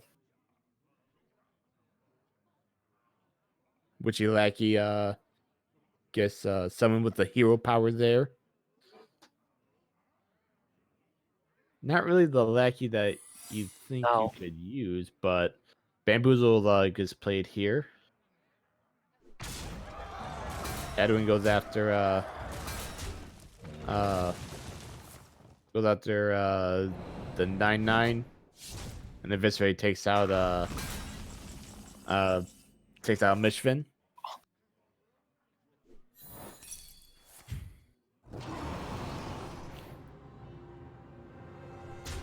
Yeah.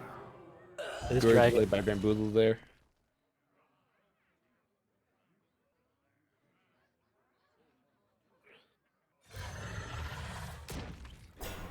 Skeletal Dragon gets played for Itachi and is able just to heal up. Gets a Brightwing there.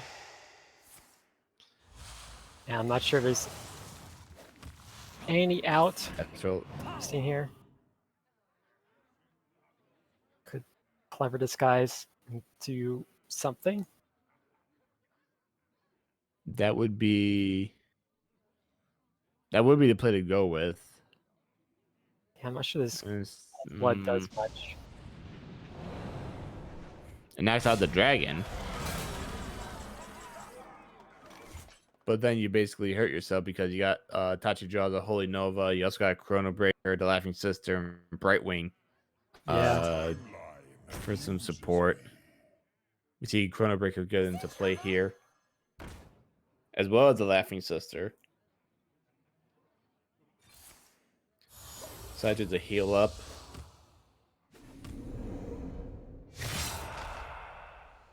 So now Kristine's shield is gone. We see the Ethereal Lackey, another one. All right, so we know that Dirty Tricks is not the one you want to go with. We Good see Waxman. Waxman C. Ooh. Aspirant Togwackle. All right, so wand does not work. No, it could go for the crown and hope to get something. Or even The crown would be the play to go with. Because unfortunately the kobold. Well, actually, I either think the crown or the golden kobold, because you'll be able to invoke next turn, provided you survive, and could get some legendary. But they decided to go with the crown, and the one Ezreal Lackey attacks face. I think maybe in this instance the kobold could have been the play because it gives you a taunt and you get 2 legendaries. Mm-hmm. But I think it would depend on what legendaries the crown gives. Yeah.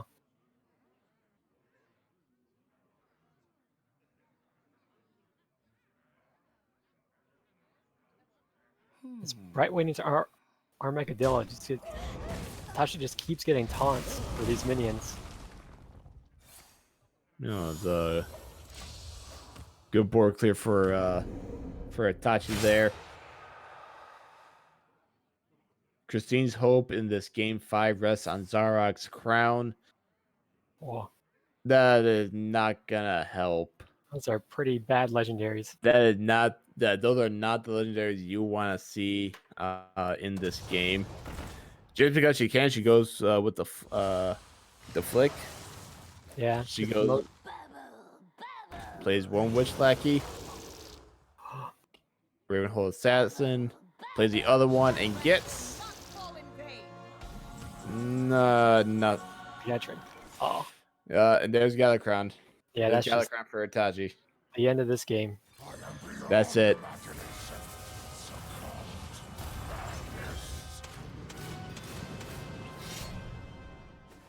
That's gonna do it. Kristine fought back valiantly from 2 down to forcing game 5. Unfortunately, just couldn't do anything.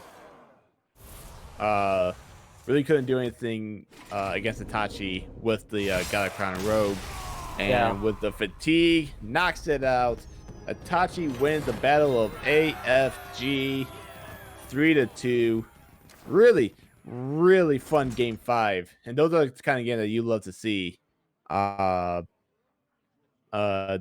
finish a game, so to say. So congratulations to Itachi. He moves on to 3-2. I believe that was a Division 1 match. Kristine unfortunately falls to 0-5 this season. So Gnome, talk to me. That was It was That was something. yeah, I think the whole series was just really well played uh, by Itachi and Kristine. She really started off uh, 0-2 and clawed her way back to almost a reverse sweep. Think of that in that game. If she had shots up to Zephyrs, that would have guaranteed her lethal with Pyroblast the next turn.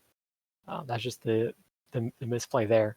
But otherwise, just a really crazy game there, especially with the Solarian Prime being found off the Faces Lackey and clearing the board later on in the game.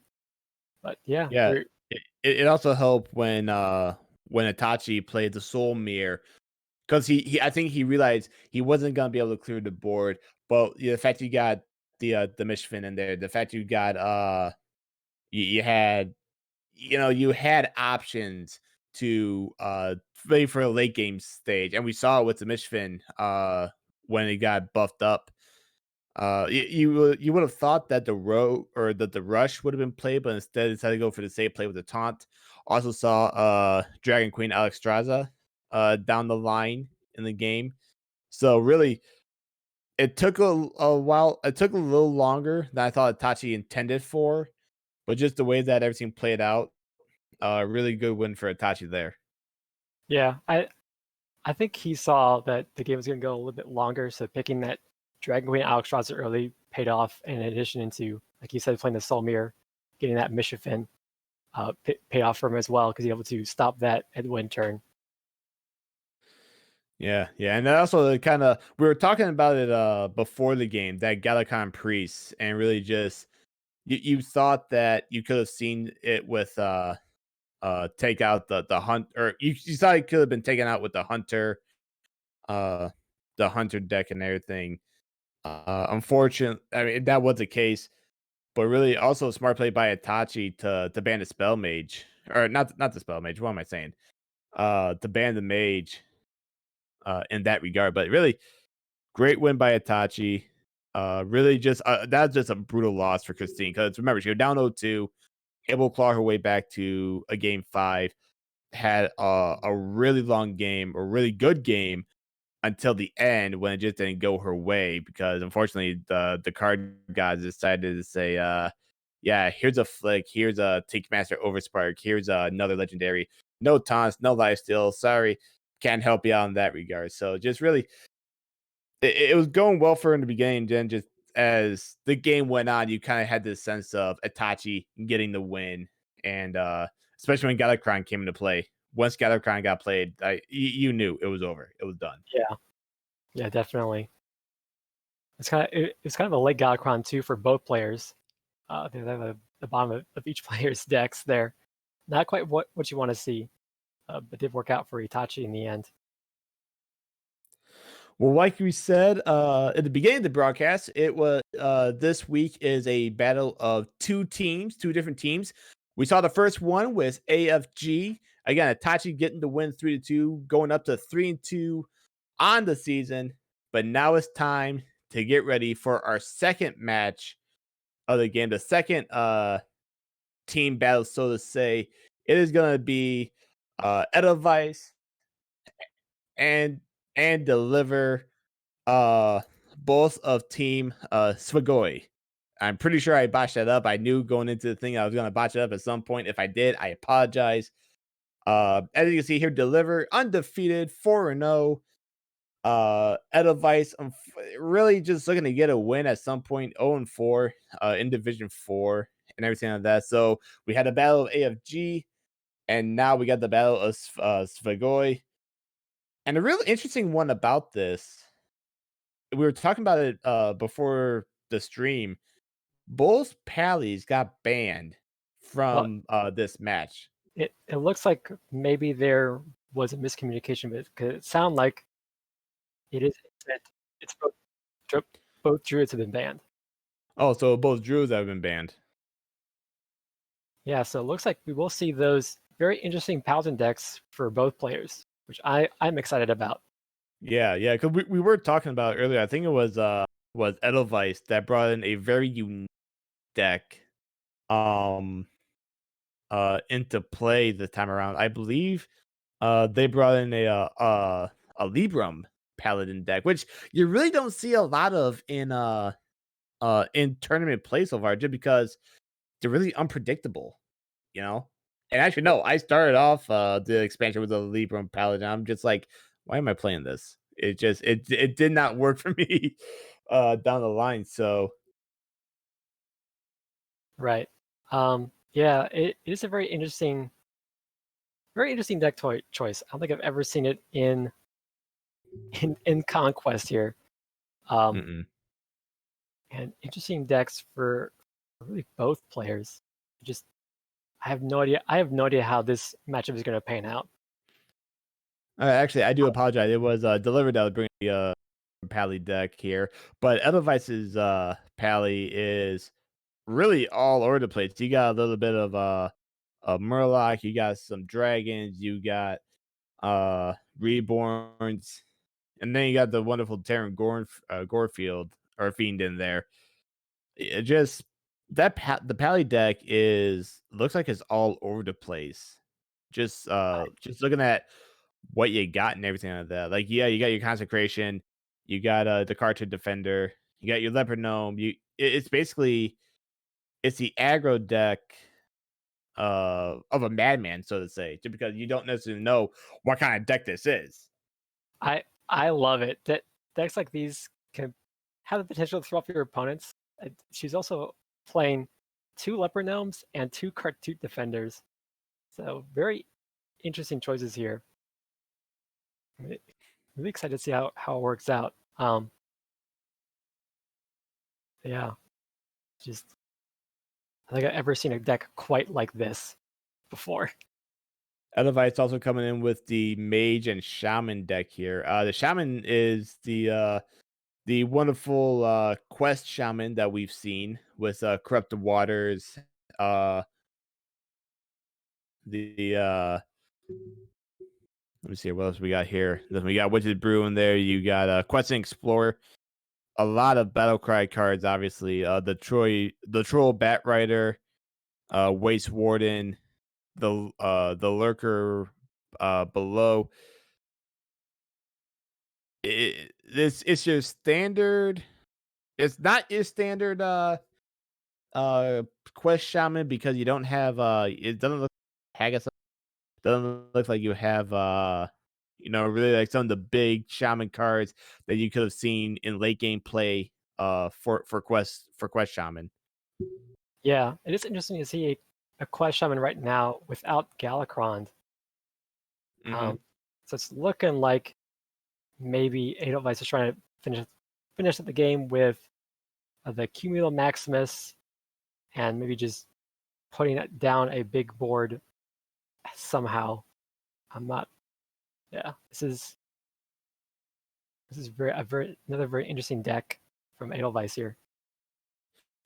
Edelweiss actually coming in with all three quest decks here with Pally, Shaman, and Mage. Mage got the Raid the Sky Temple.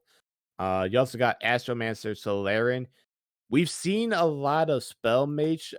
Spell Mage has kind of run the ladder here and there. It seems to be a viable choice against a card like Demon Hunter and Aggro Warrior, just a way to kind of like slow down those fast moving decks and everything like that. But you had your spells and everything, but you also had minions. You got Khadgar, Mana Cyclone, uh, Mana Giant, Shenvela.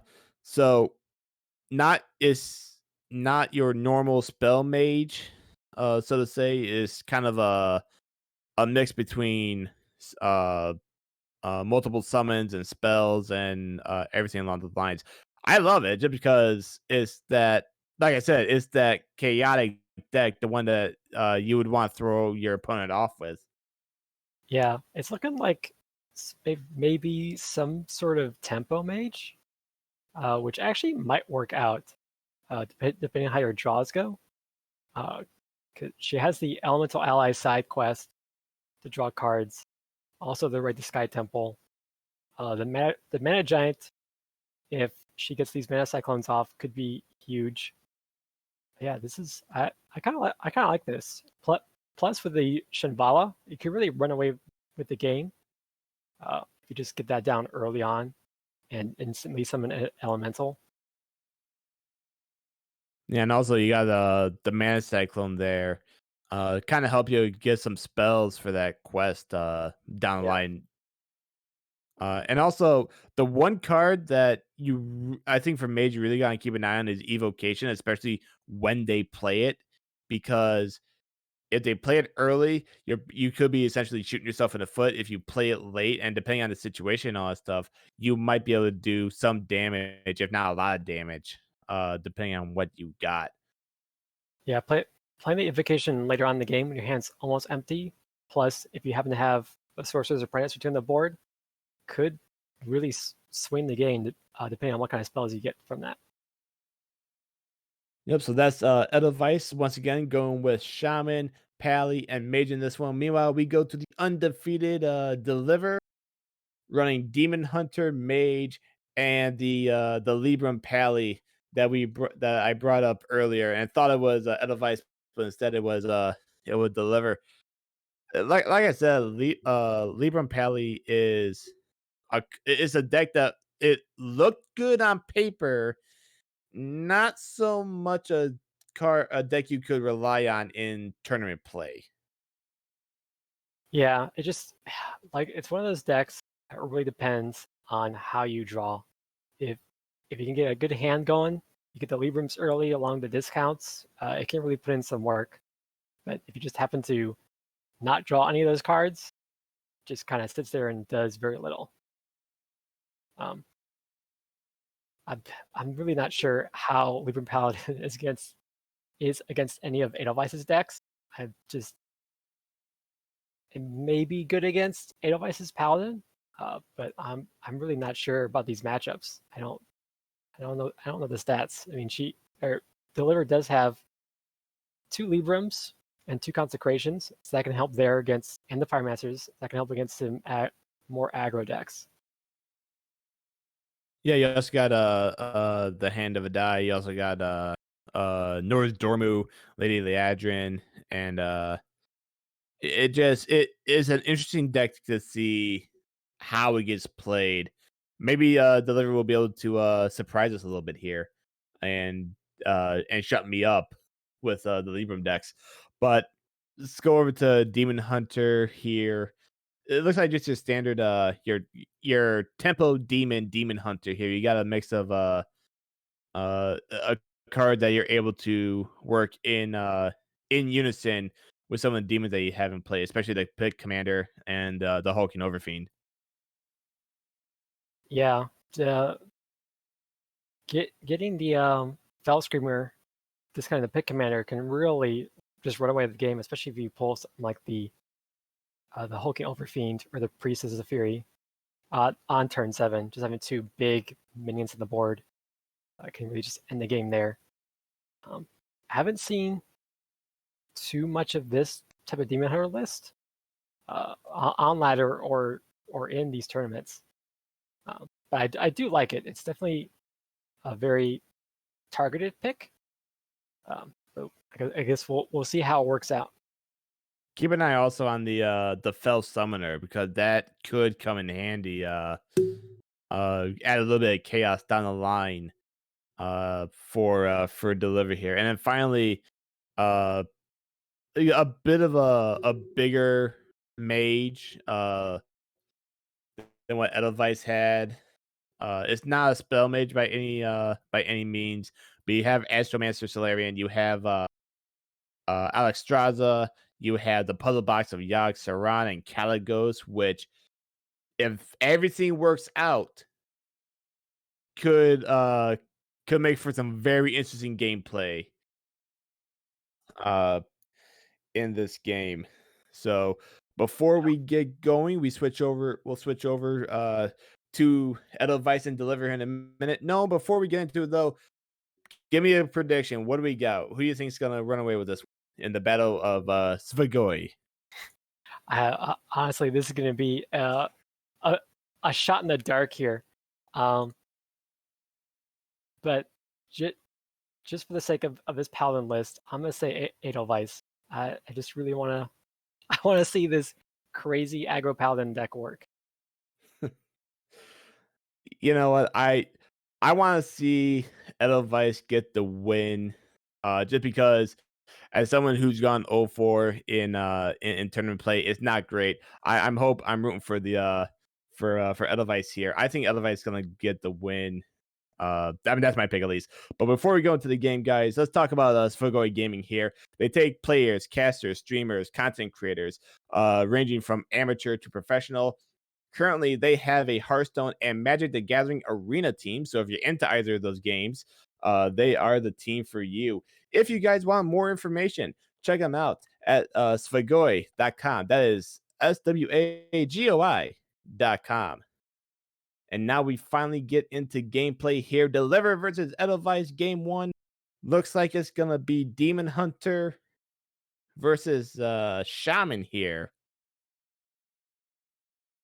Yeah, we have a big hand here for Deliver, drawing all of the big demons. Probably looking for a Fell Screamer here soon.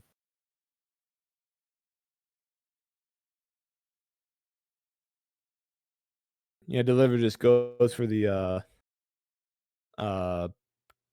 quick one hero power there. And Edelweiss plays the gnomish engineer.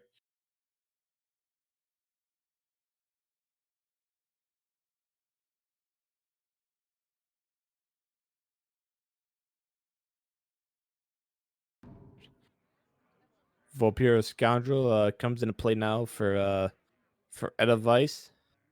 Could pick the Vivid Spores.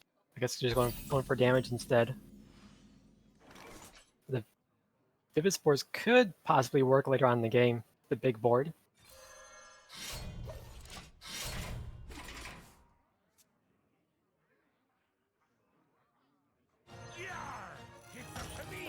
Sky General Crag comes into play now alongside the Shark Bait card that we all know and love. Just get a little board presence there for Edelweiss.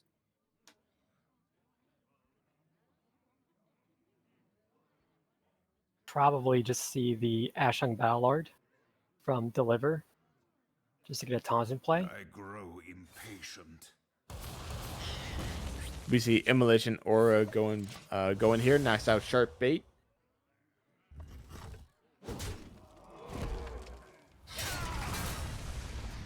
Good play to knock out Sky General there, and also get some health back.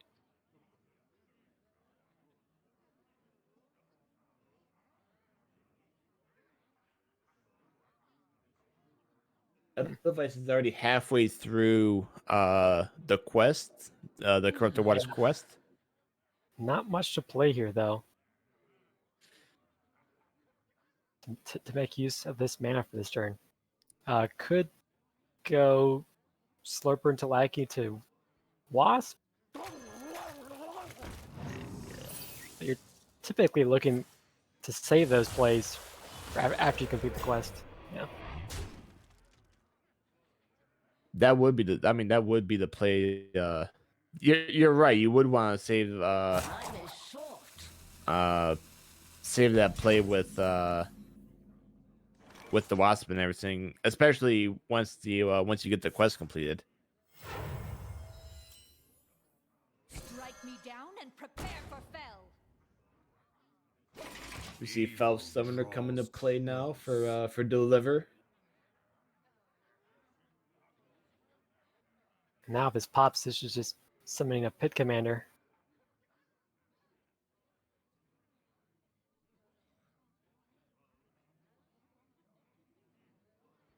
I'm not sure how Edelweiss is going to deal with that with his hand.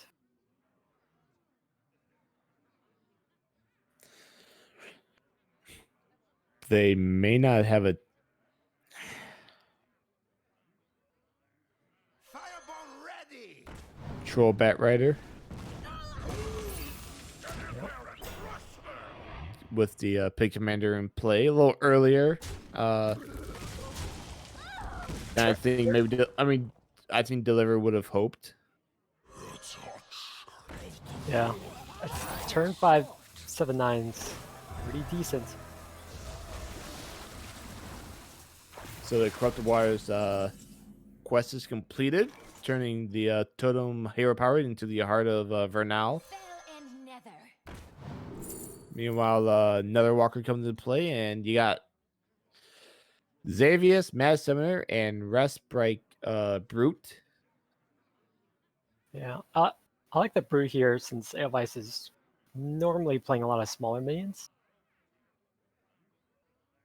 Fell and nether. And no Netherwalker comes into play with a frenzied Fellwing, Battle Fiend, and an Urzul Horror. And Delivery goes with the Battle Fiend, which is actually a smart play here because they're able to boost up the Fiend. They're able to get back some health, and they're also able to attack with the Pit Lord. And you also bring in the wonderful Priestess of Fury. I may or may not be biased with the card. But this Waste Ward's going to clear up almost all of this board here.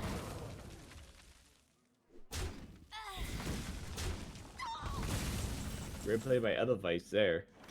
Yeah, it's a nice interaction with the heart of Vernal.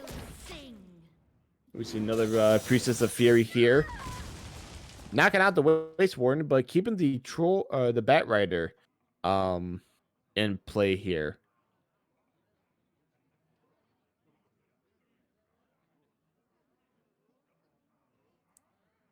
Edelweiss wants to clear this up. You could play the Sandstorm Elemental with a Lightning Bolt, or hope to high roll off of this Vulpira.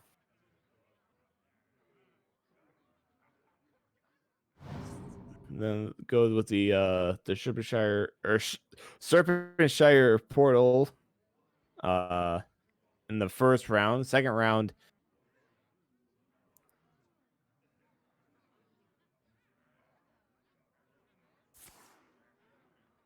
so they're gonna go with the lightning bolt here.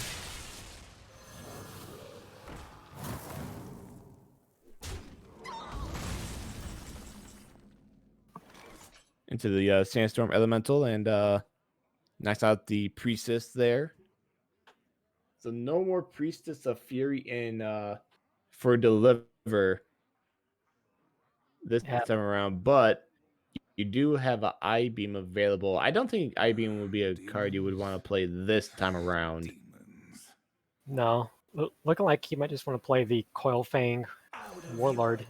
Just get another big minion down the board. Knocks out the Vulpira there.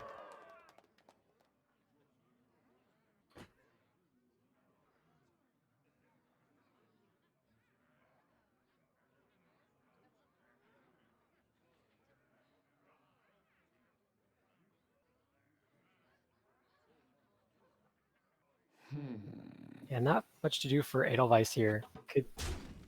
Can't quite. Can clear the Cumulo next turn. That's a nice 3-drop though. Adds a little bit of a taunt presence there for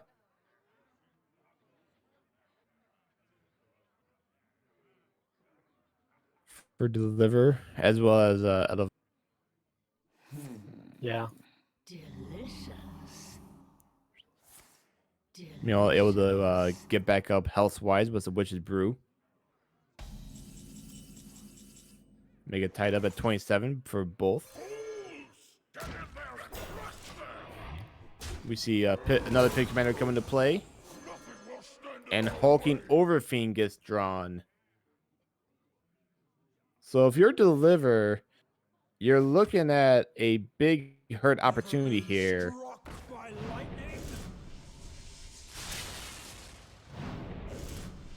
But we see the Pit Commander go away, get knocked out,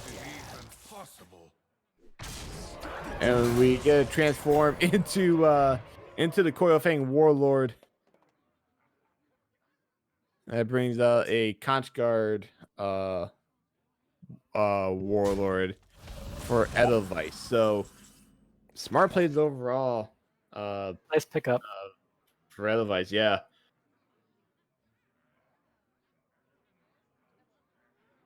And Deliver now just has few small minis left and removal. He's probably looking to somehow keep this hulking Overfiend in play.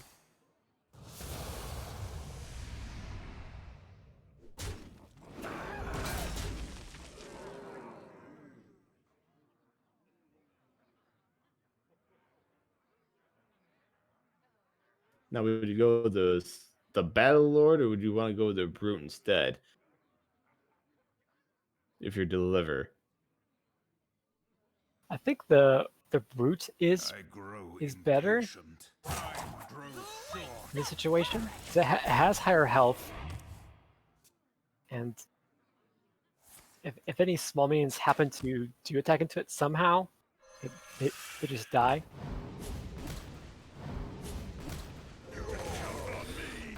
Good play by Edelweiss with the Borrowing Scorpid off the hero power. Also got License Adventure there. Fortunately, really didn't do much because Edelweiss didn't have a quest there, so that's just more for board presence than anything else. Yeah. Demons?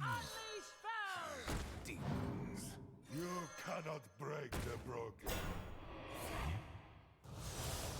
Deliver's just hoping one of these boards sticks somehow.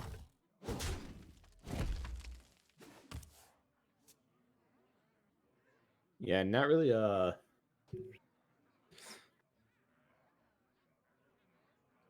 the best hand if you're delivering right now, at least. Yeah. But I mean, Edelweiss doesn't have that much of a good hand either. Just with the 2 Wasp and the Cumulo Maximus that can't do anything. Yeah, not. I mean, maybe just me. I would have stayed with the Wasp in the hand just because you could have possibly gotten a lackey down the line. Demons? I get the Cumulo Maximus, but the Wasp with the Heart of Ronaldo stuff could do, they could do some damage Yeah. if everything went well. But looks like Deliver's going to be going in with maybe a Chaos Nova. That is indeed going to be the play there. Yeah, I'm liking the Chaos Nova into Maiev here. Just to keep pushing damage face. I am the iron hand of the waste. So the Cumulo Maximus goes into Dormant for 2 turns. And Deliver just attacks face.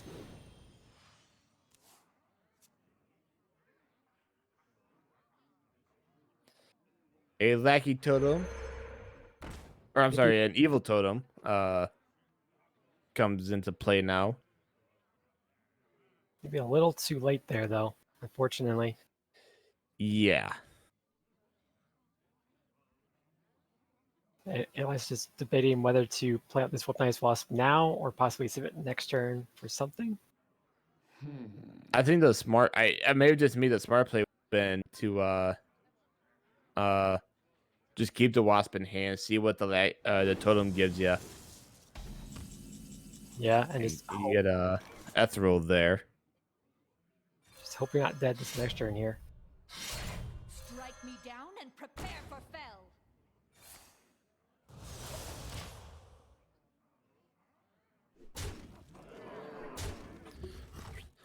Well, good news is Edelweiss is still alive.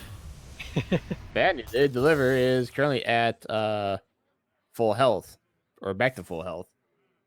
Yeah, I'm not sure if there's any spell that saves Edelweiss here.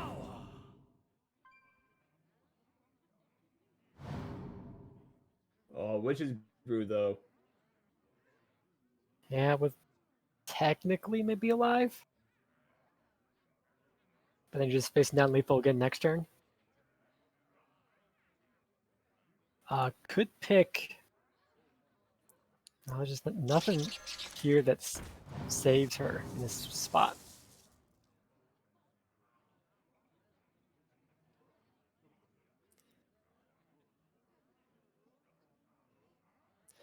Yeah, no. Yeah, because you're just facing down lethal next turn. Time is short. On wings of evil.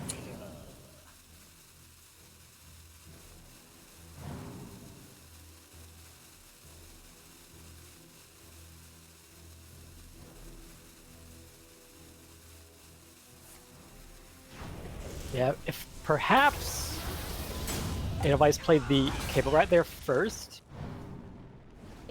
Well, no, then she would have had the lightning breath.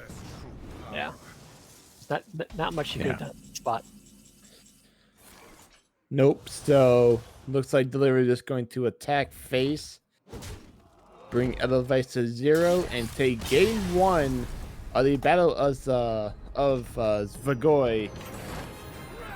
Demon Hunter getting the win there for Deliver. Really, just it looked like it was gonna be a good start for Edelweiss. Unfortunately, it just down the line you just realize that Demon Hunter, Deliver Demon Hunter, it's just gonna do some damage, especially with the 2 pick commanders, bringing in the Priestess of Fury.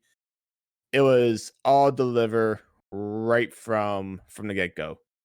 Yeah, just too many big minions that Shaman has a hard time to deal with.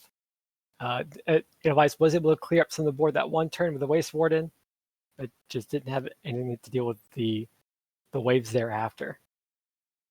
It also really didn't help that Edelweiss had the 2 Wasp in hand, but no lackeys to play until the end of the game. And at that point, you're already down 1 Wasp because you already put it in there. So Yeah, game 2 getting going here, Delivered going in with the Mage, Edelweiss back with the Shaman.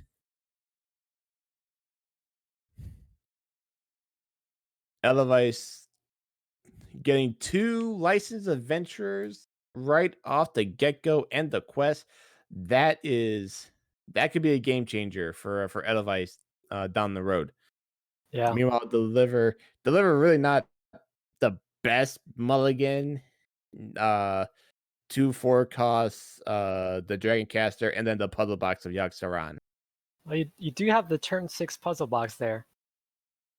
That could have some potential. That is true.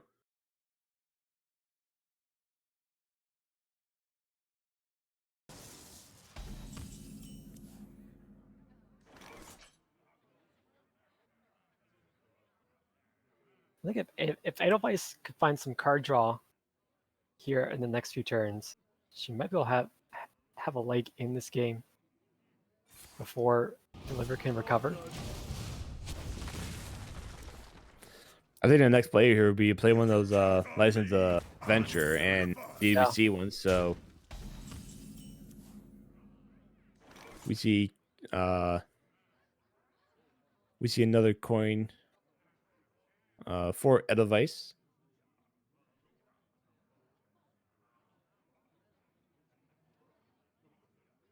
Probably just drop one of the bone rates here.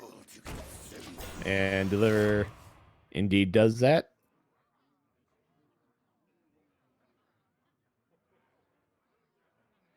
You can count on me. I'm We see another licensed adventurer for Edelweiss. Halfway through the quest, we have to see a Sandstorm Elemental to knock out the bone race there. Might be able to finish this Arcane Breath. next turn.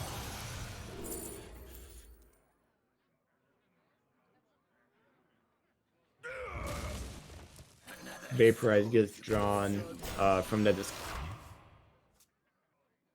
other bone for Deliver. Deliver at this point just holding their own against the Edelweiss's early boost with the quest and everything. Just waiting to get that turn 6 and hope for the best. And with that, we got a full quest and a brand new hero power for Edelweiss.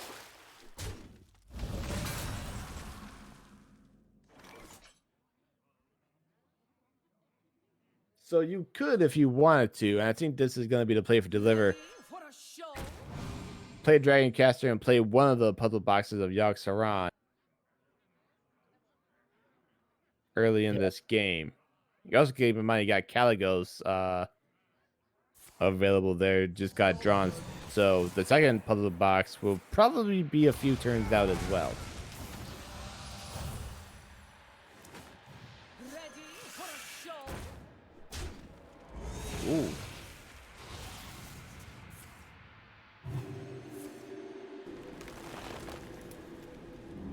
Oh. And the head crack. Oh, Wow. that was pretty good there. Great puzzle box by Deliver early on this game. You got an enhanced Dreadlord. You got head crack, mirror entity. This shall calm you.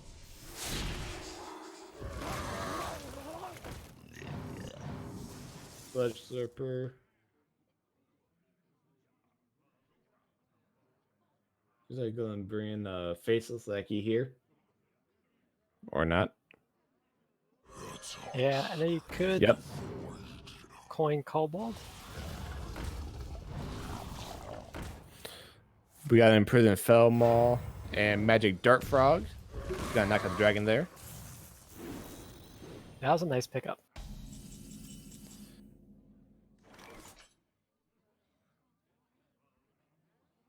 Now Deliver is stuck with no way to deal with this board. You could play Vaporize and then the head crack to Edelweiss, but that would really, yeah, you're right. That would really be the only play that they have. Can't really do anything with the board. Yeah. I'm also not sure. I think maybe playing the Vaporize and the Dragon might have been the better play last turn.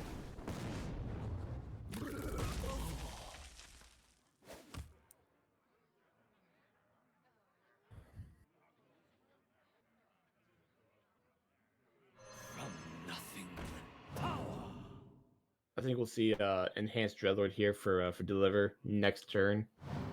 Yeah. So it gives you a taunt and then a lifesteal minion afterwards. Yep. Edelweiss taking the opportunity to do some damage early on. Alex Straza, the original Alex Straza, getting drawn for Deliver here.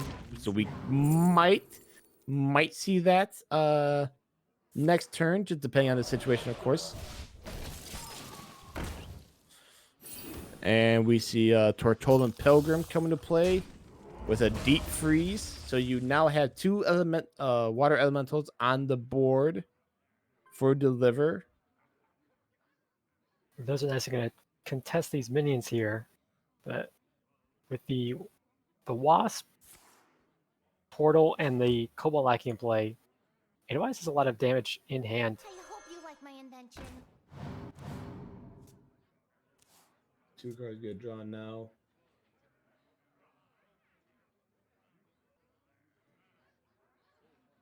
Fireball ready! Control Bat Rider comes into play. It's gonna do 3 damage to the elementals. Meanwhile, Edelweiss is just gonna go face.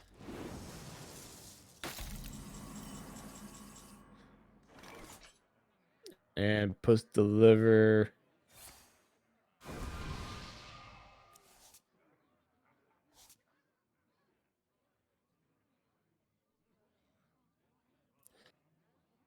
Yeah, it's looking like Edelweiss might just have lethal next turn. You can't play the enhanced Dreadlord because you don't have enough mana for it because you use it on the Arcane Intellect.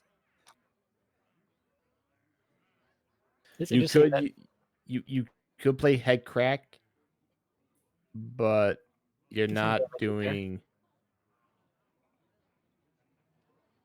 It's interesting that Deliver has chosen to not play the Dreadlord for 2 turns now. The end is coming! Yeah, with 13 damage in hand, this is just lethal on the board.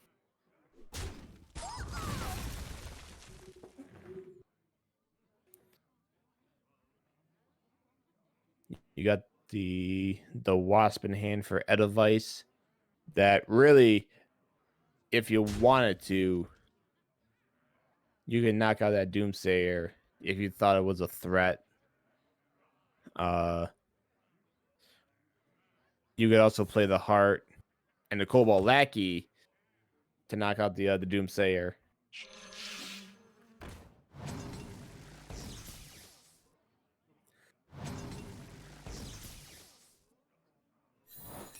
You know, we see Mirror Entity come into play here for Deliver. Now the Cobalt Lackey and Portal should clear this up. Yep. So after a rough game 1, Edelweiss is able to come back with a vengeance against Deliver and says, not so fast in the Battle of Svigoi. Edelweiss with the win. Ties it up 1-1 here.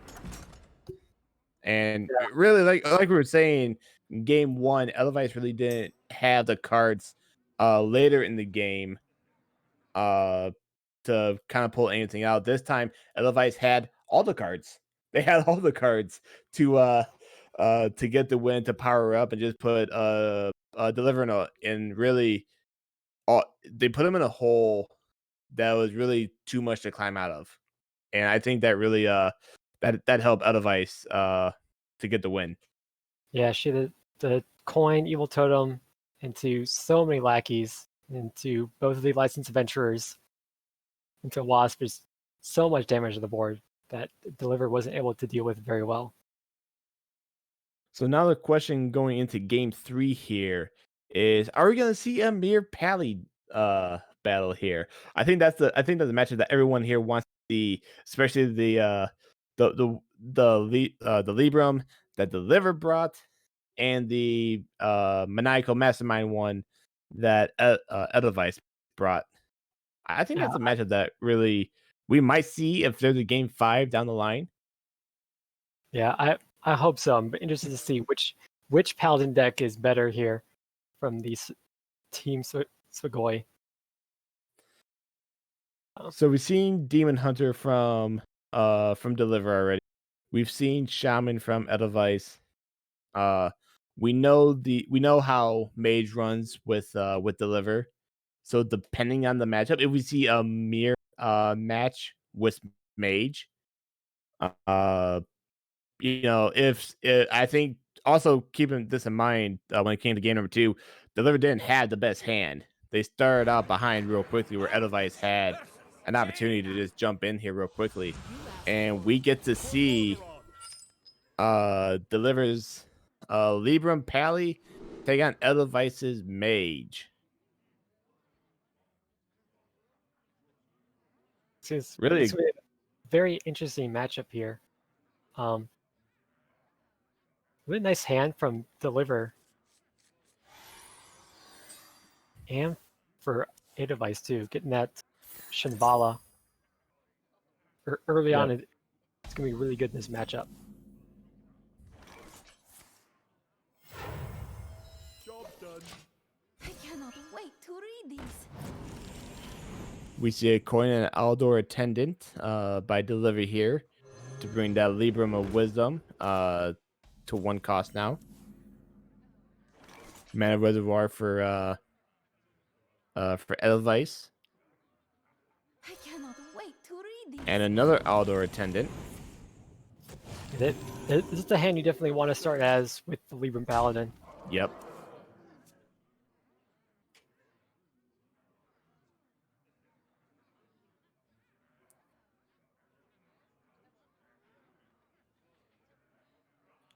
Not much going on for Edelweiss here. Good magic trick into something I'm not quite sure what you'd be looking for here. Maybe some sort of freeze effect. Evocation, Tome of Intellect, and Frost Nova. were the options for this one, and looked like they decided to go for evocation. Not something that you would want to play right now, because you'd just be, wasting mana, wasting a card. But later on in the game to fill your hand and everything like that, with hopefully some useful spells and secrets down the line, especially if Shenvala is still in play. Right. I'm interested that was picked right now in this spot. Thinking maybe Frostova might have been a little bit better to deal with these boards.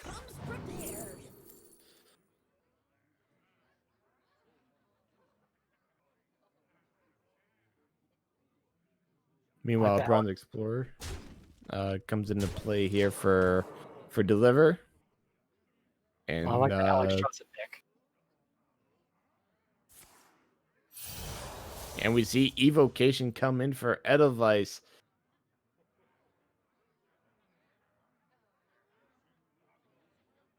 Oh no! 3 1-minute spells. You could have. I mean, you really could have saved it if you waited a couple of turns. You could have played Shinvala, and then evocation and a whole bunch of those one-cost spells to get some board presence. Yeah. I think here you might be forced to just play the Elemental Allies and Ray of Frost twice. What to do? We also got Magic Trick as an option. Yeah. Time runs out on me. Which is what we'll see next here. Learn Draconic. I think Learn Draconic might be the play there, and indeed it is. And then Ray of Frost. Yep.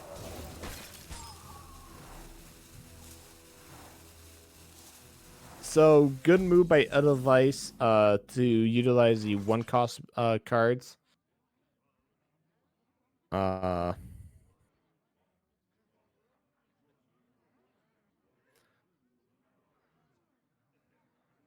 Not much to do to deliver. He could play another Bronze Explorer.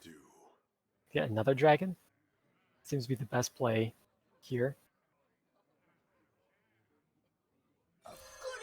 And looks like that's gonna be the play indeed. Oof. Yeah, Deathwing, Amber Watcher, and Evasive Worm here.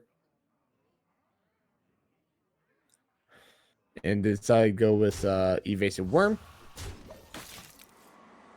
Just keep on adding damage towards Edelweiss. And now we see Shenvala come into play here for Edelweiss. Won't quite get the effect off this turn though. Nope. I think they also missed on an opportunity to play Learn Draconic and then play the spells, to boost that up. Yeah. I think Edelweiss here was hoping to maybe play a Taunt and then Ray of Frost. So this Shinvala survives. But I think, yeah, just play. Yep, Deliver plays Consecration here. And then we see goodbye Shinvala. Yeah, just not back to square one right now.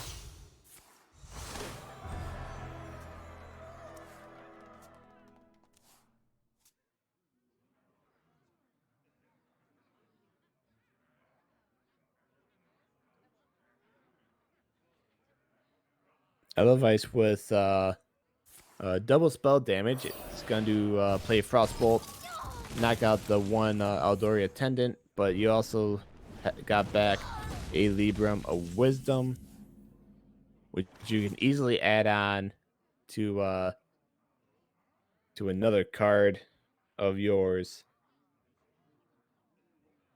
And the one thing that they could do, what Deliver could do, is play Evasive Worm or just play Murgurgle just because.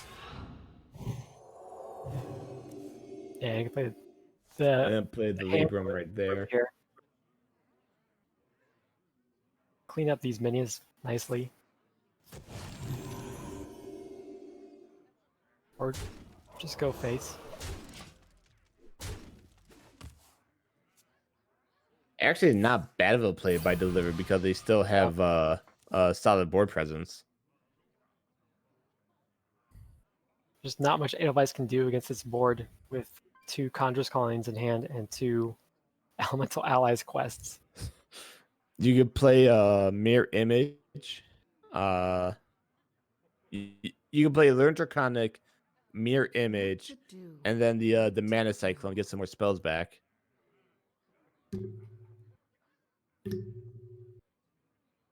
Yeah, but then you're still just dead on board. And we'll see Conjurer's Calling here. Quest completed for Edelweiss.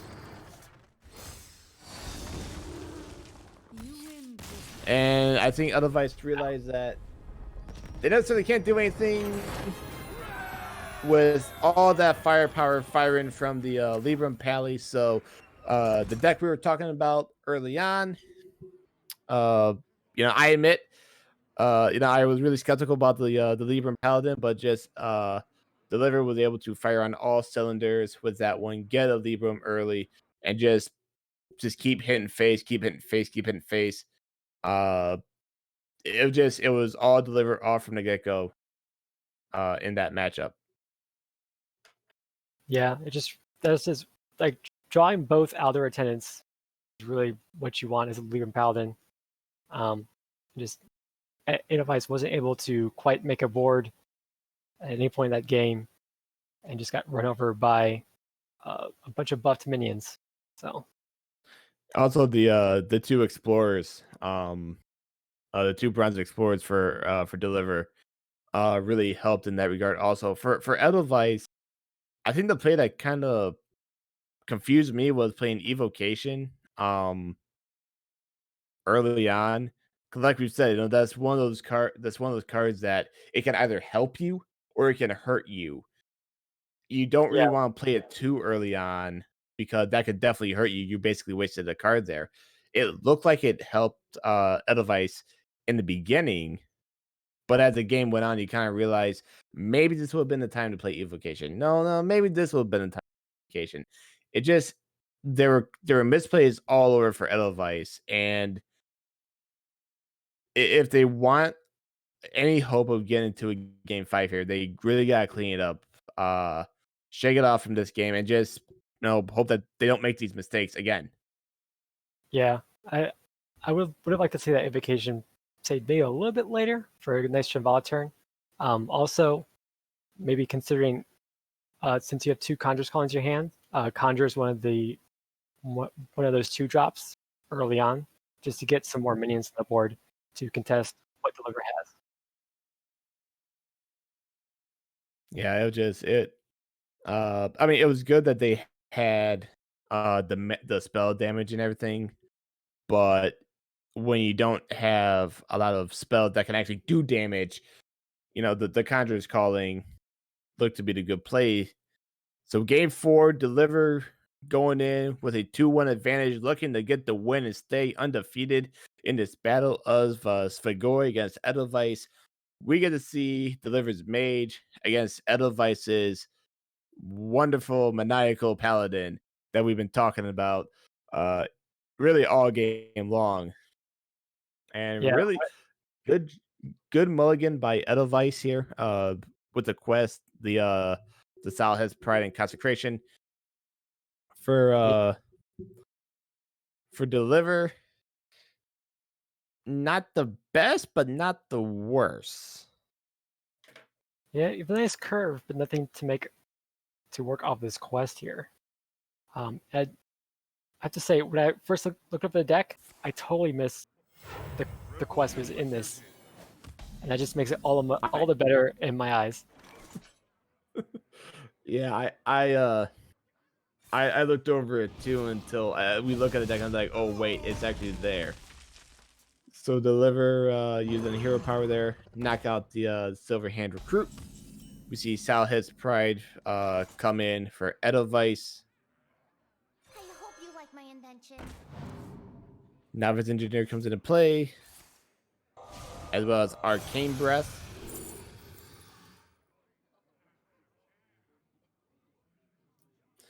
I like the Fireball pick. It's the the Fireball or the the Nether Storm Portal could have worked also, but Deliver looks like they're trying to get the knockout blow early and fast with the Fireball. Yeah. We see our first reborn minion of the game. It's a Mermy for Edelweiss. We see our second reborn minion with a Bone Wraith. Only Deliver had the quest himself. Deliver did pick up a Power of Recreation, so he can coin Dragoncaster and play that next turn, which could be potentially huge in this matchup.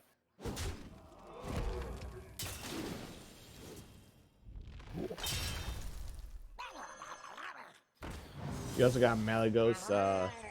Well, I mean, you got Malagos, but you can't play the dragon. So, you're right. Next turn, coin into the Dragoncaster and then play Power of Creation, which is exactly what Deliver is going to do. Ready for a show? We see Power of Creation now. We got the Violet Warden, and we see 2 Karen Bloodhoofs coming to play here. We see a shot bot for Edelweiss, as well as a Consecration to do some damage. Yeah, could clean off one minion, and damage these Karens. We see Malagos come in. More potential burst damage for Deliver here. That Fireball is looking really good because you got the original Fireball and you have Malagos plus the 2 Karens. But instead, Deliver goes for the Malagos's Polymorph.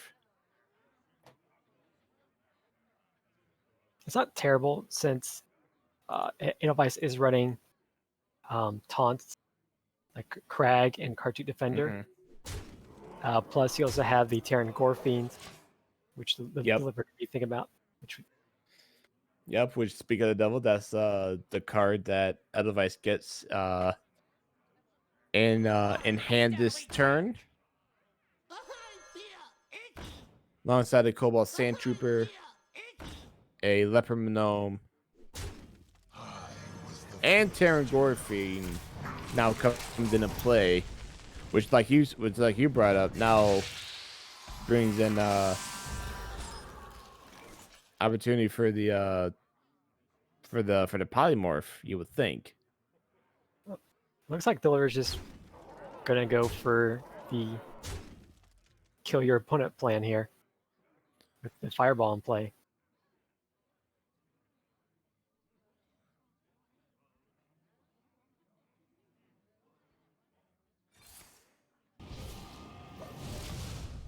Or not.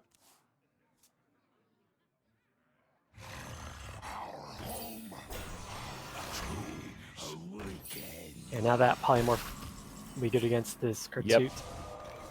And that's gonna do it for this one. And just because they can, they're gonna play the Fireball here. And with that beautiful, beautiful gameplay there, Deliver stays undefeated, knocking out Edelweiss 3-1. I don't think I've ever heard of an aggro mage before, but holy crap, that was fast. that was very fast play.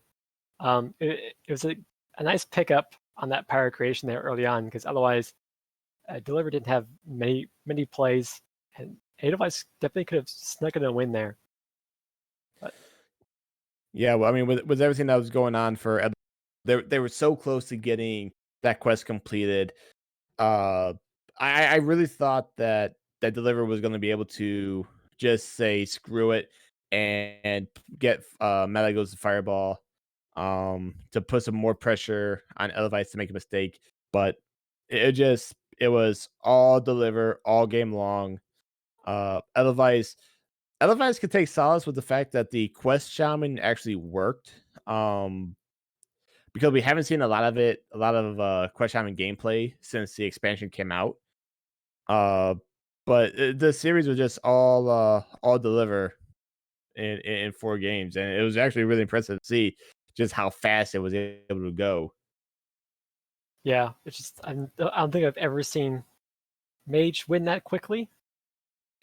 So Yeah, but yeah, yeah, yeah. We may have to tell deliver. Hey, you may want to put that in Hearthstone top deck as aggro mage. That's just that was that was something. But really, 2 incredible matches, 2 great team matches. Early on, if you guys missed it, we had the battle of AFG with Itachi winning 3 games to 2 against Kristine, and then just finished now is the battle of Svagoy Deliver staying undefeated in league play, going 5-0 with a 3-1 victory over an Edelweiss. Unfortunately, Edelweiss drops to 0-5 in in in season play. Just not the game that we were hoping to see. I think after the first series with the AFG game, we were hoping for, a more competitive series, but it would just deliver all game long. yeah.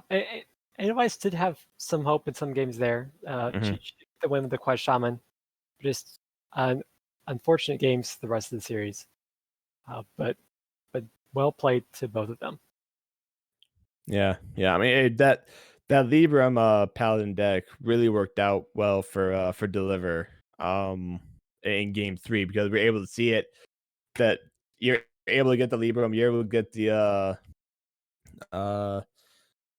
the oh, The out, the 2, the card I'm talking about, just yeah, able to the power them outdoor up. attendance. Yeah, the outdoor attendance. You're able to get those cards in play. You're able to just get on the attack, never look back. It was 2 fast games for Deliver.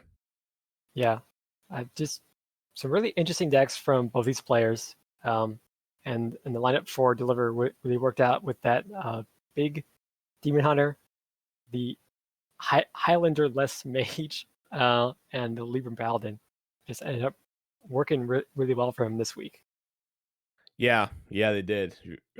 Really just an off uh an off meta deck that really surprised everyone uh this week. Before we get out of here, Gnome, any other final words, anything along the lines when it comes to the matches that we saw? Um anything anything you want to say? Any notes, anything that caught your eye within the 2 games?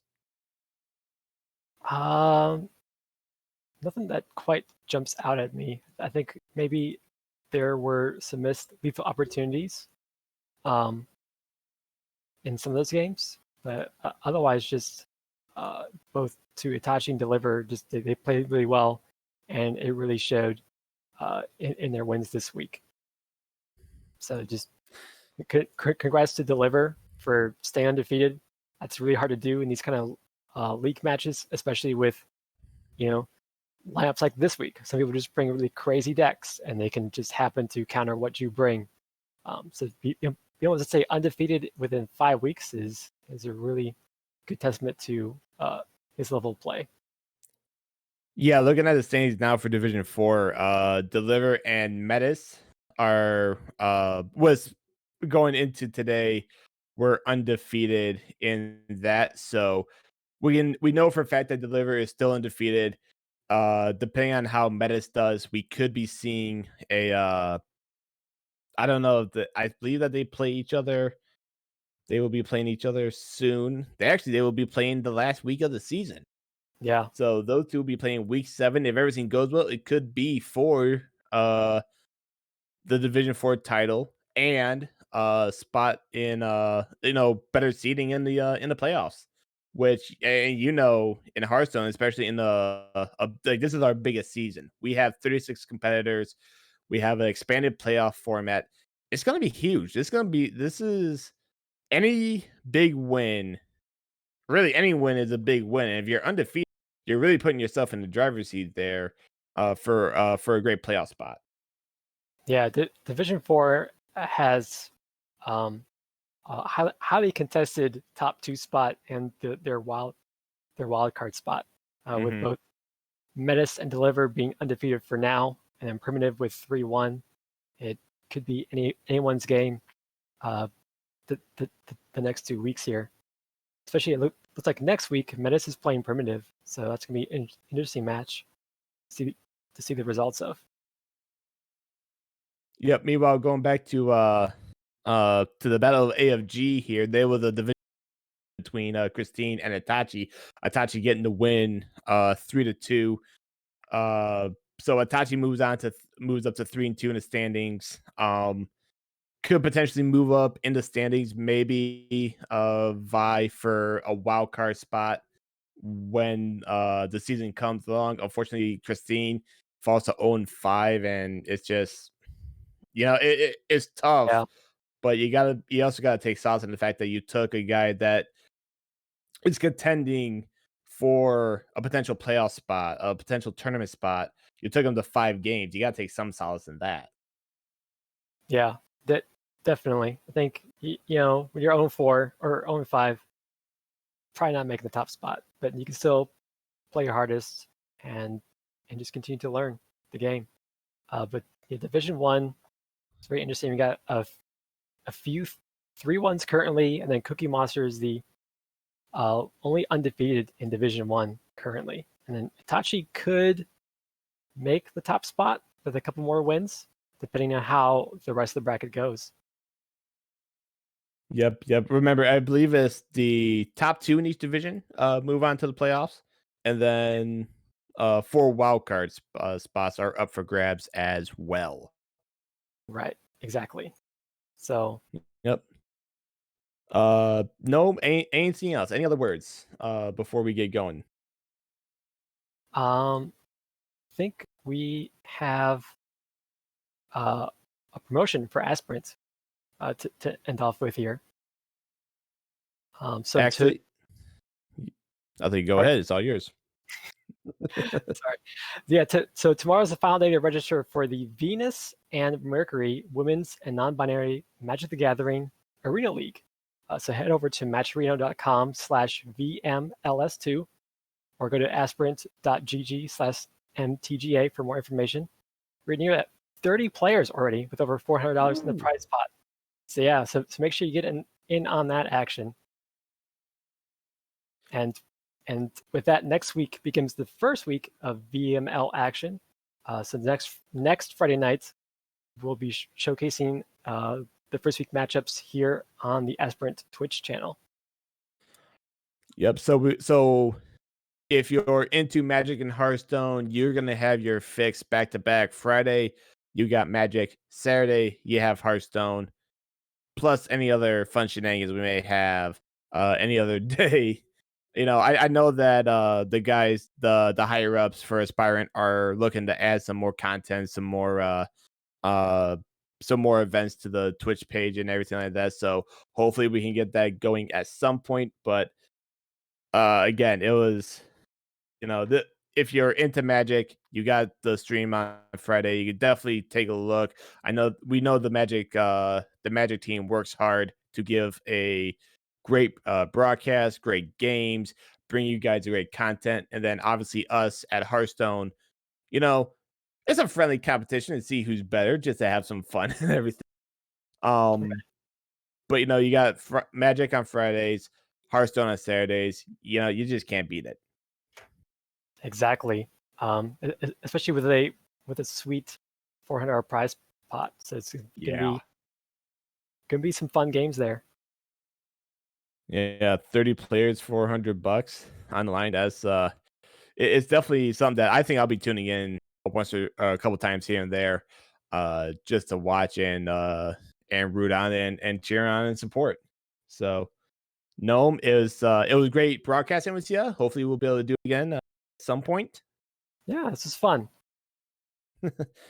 Yes, it was. Again, congratulations to Itachi and to Deliver for their wins. Again, Deliver staying undefeated 5-0. Itachi going up to 3-2 in a battle of two teams. We had AFG early on, Svigoi to round out the night.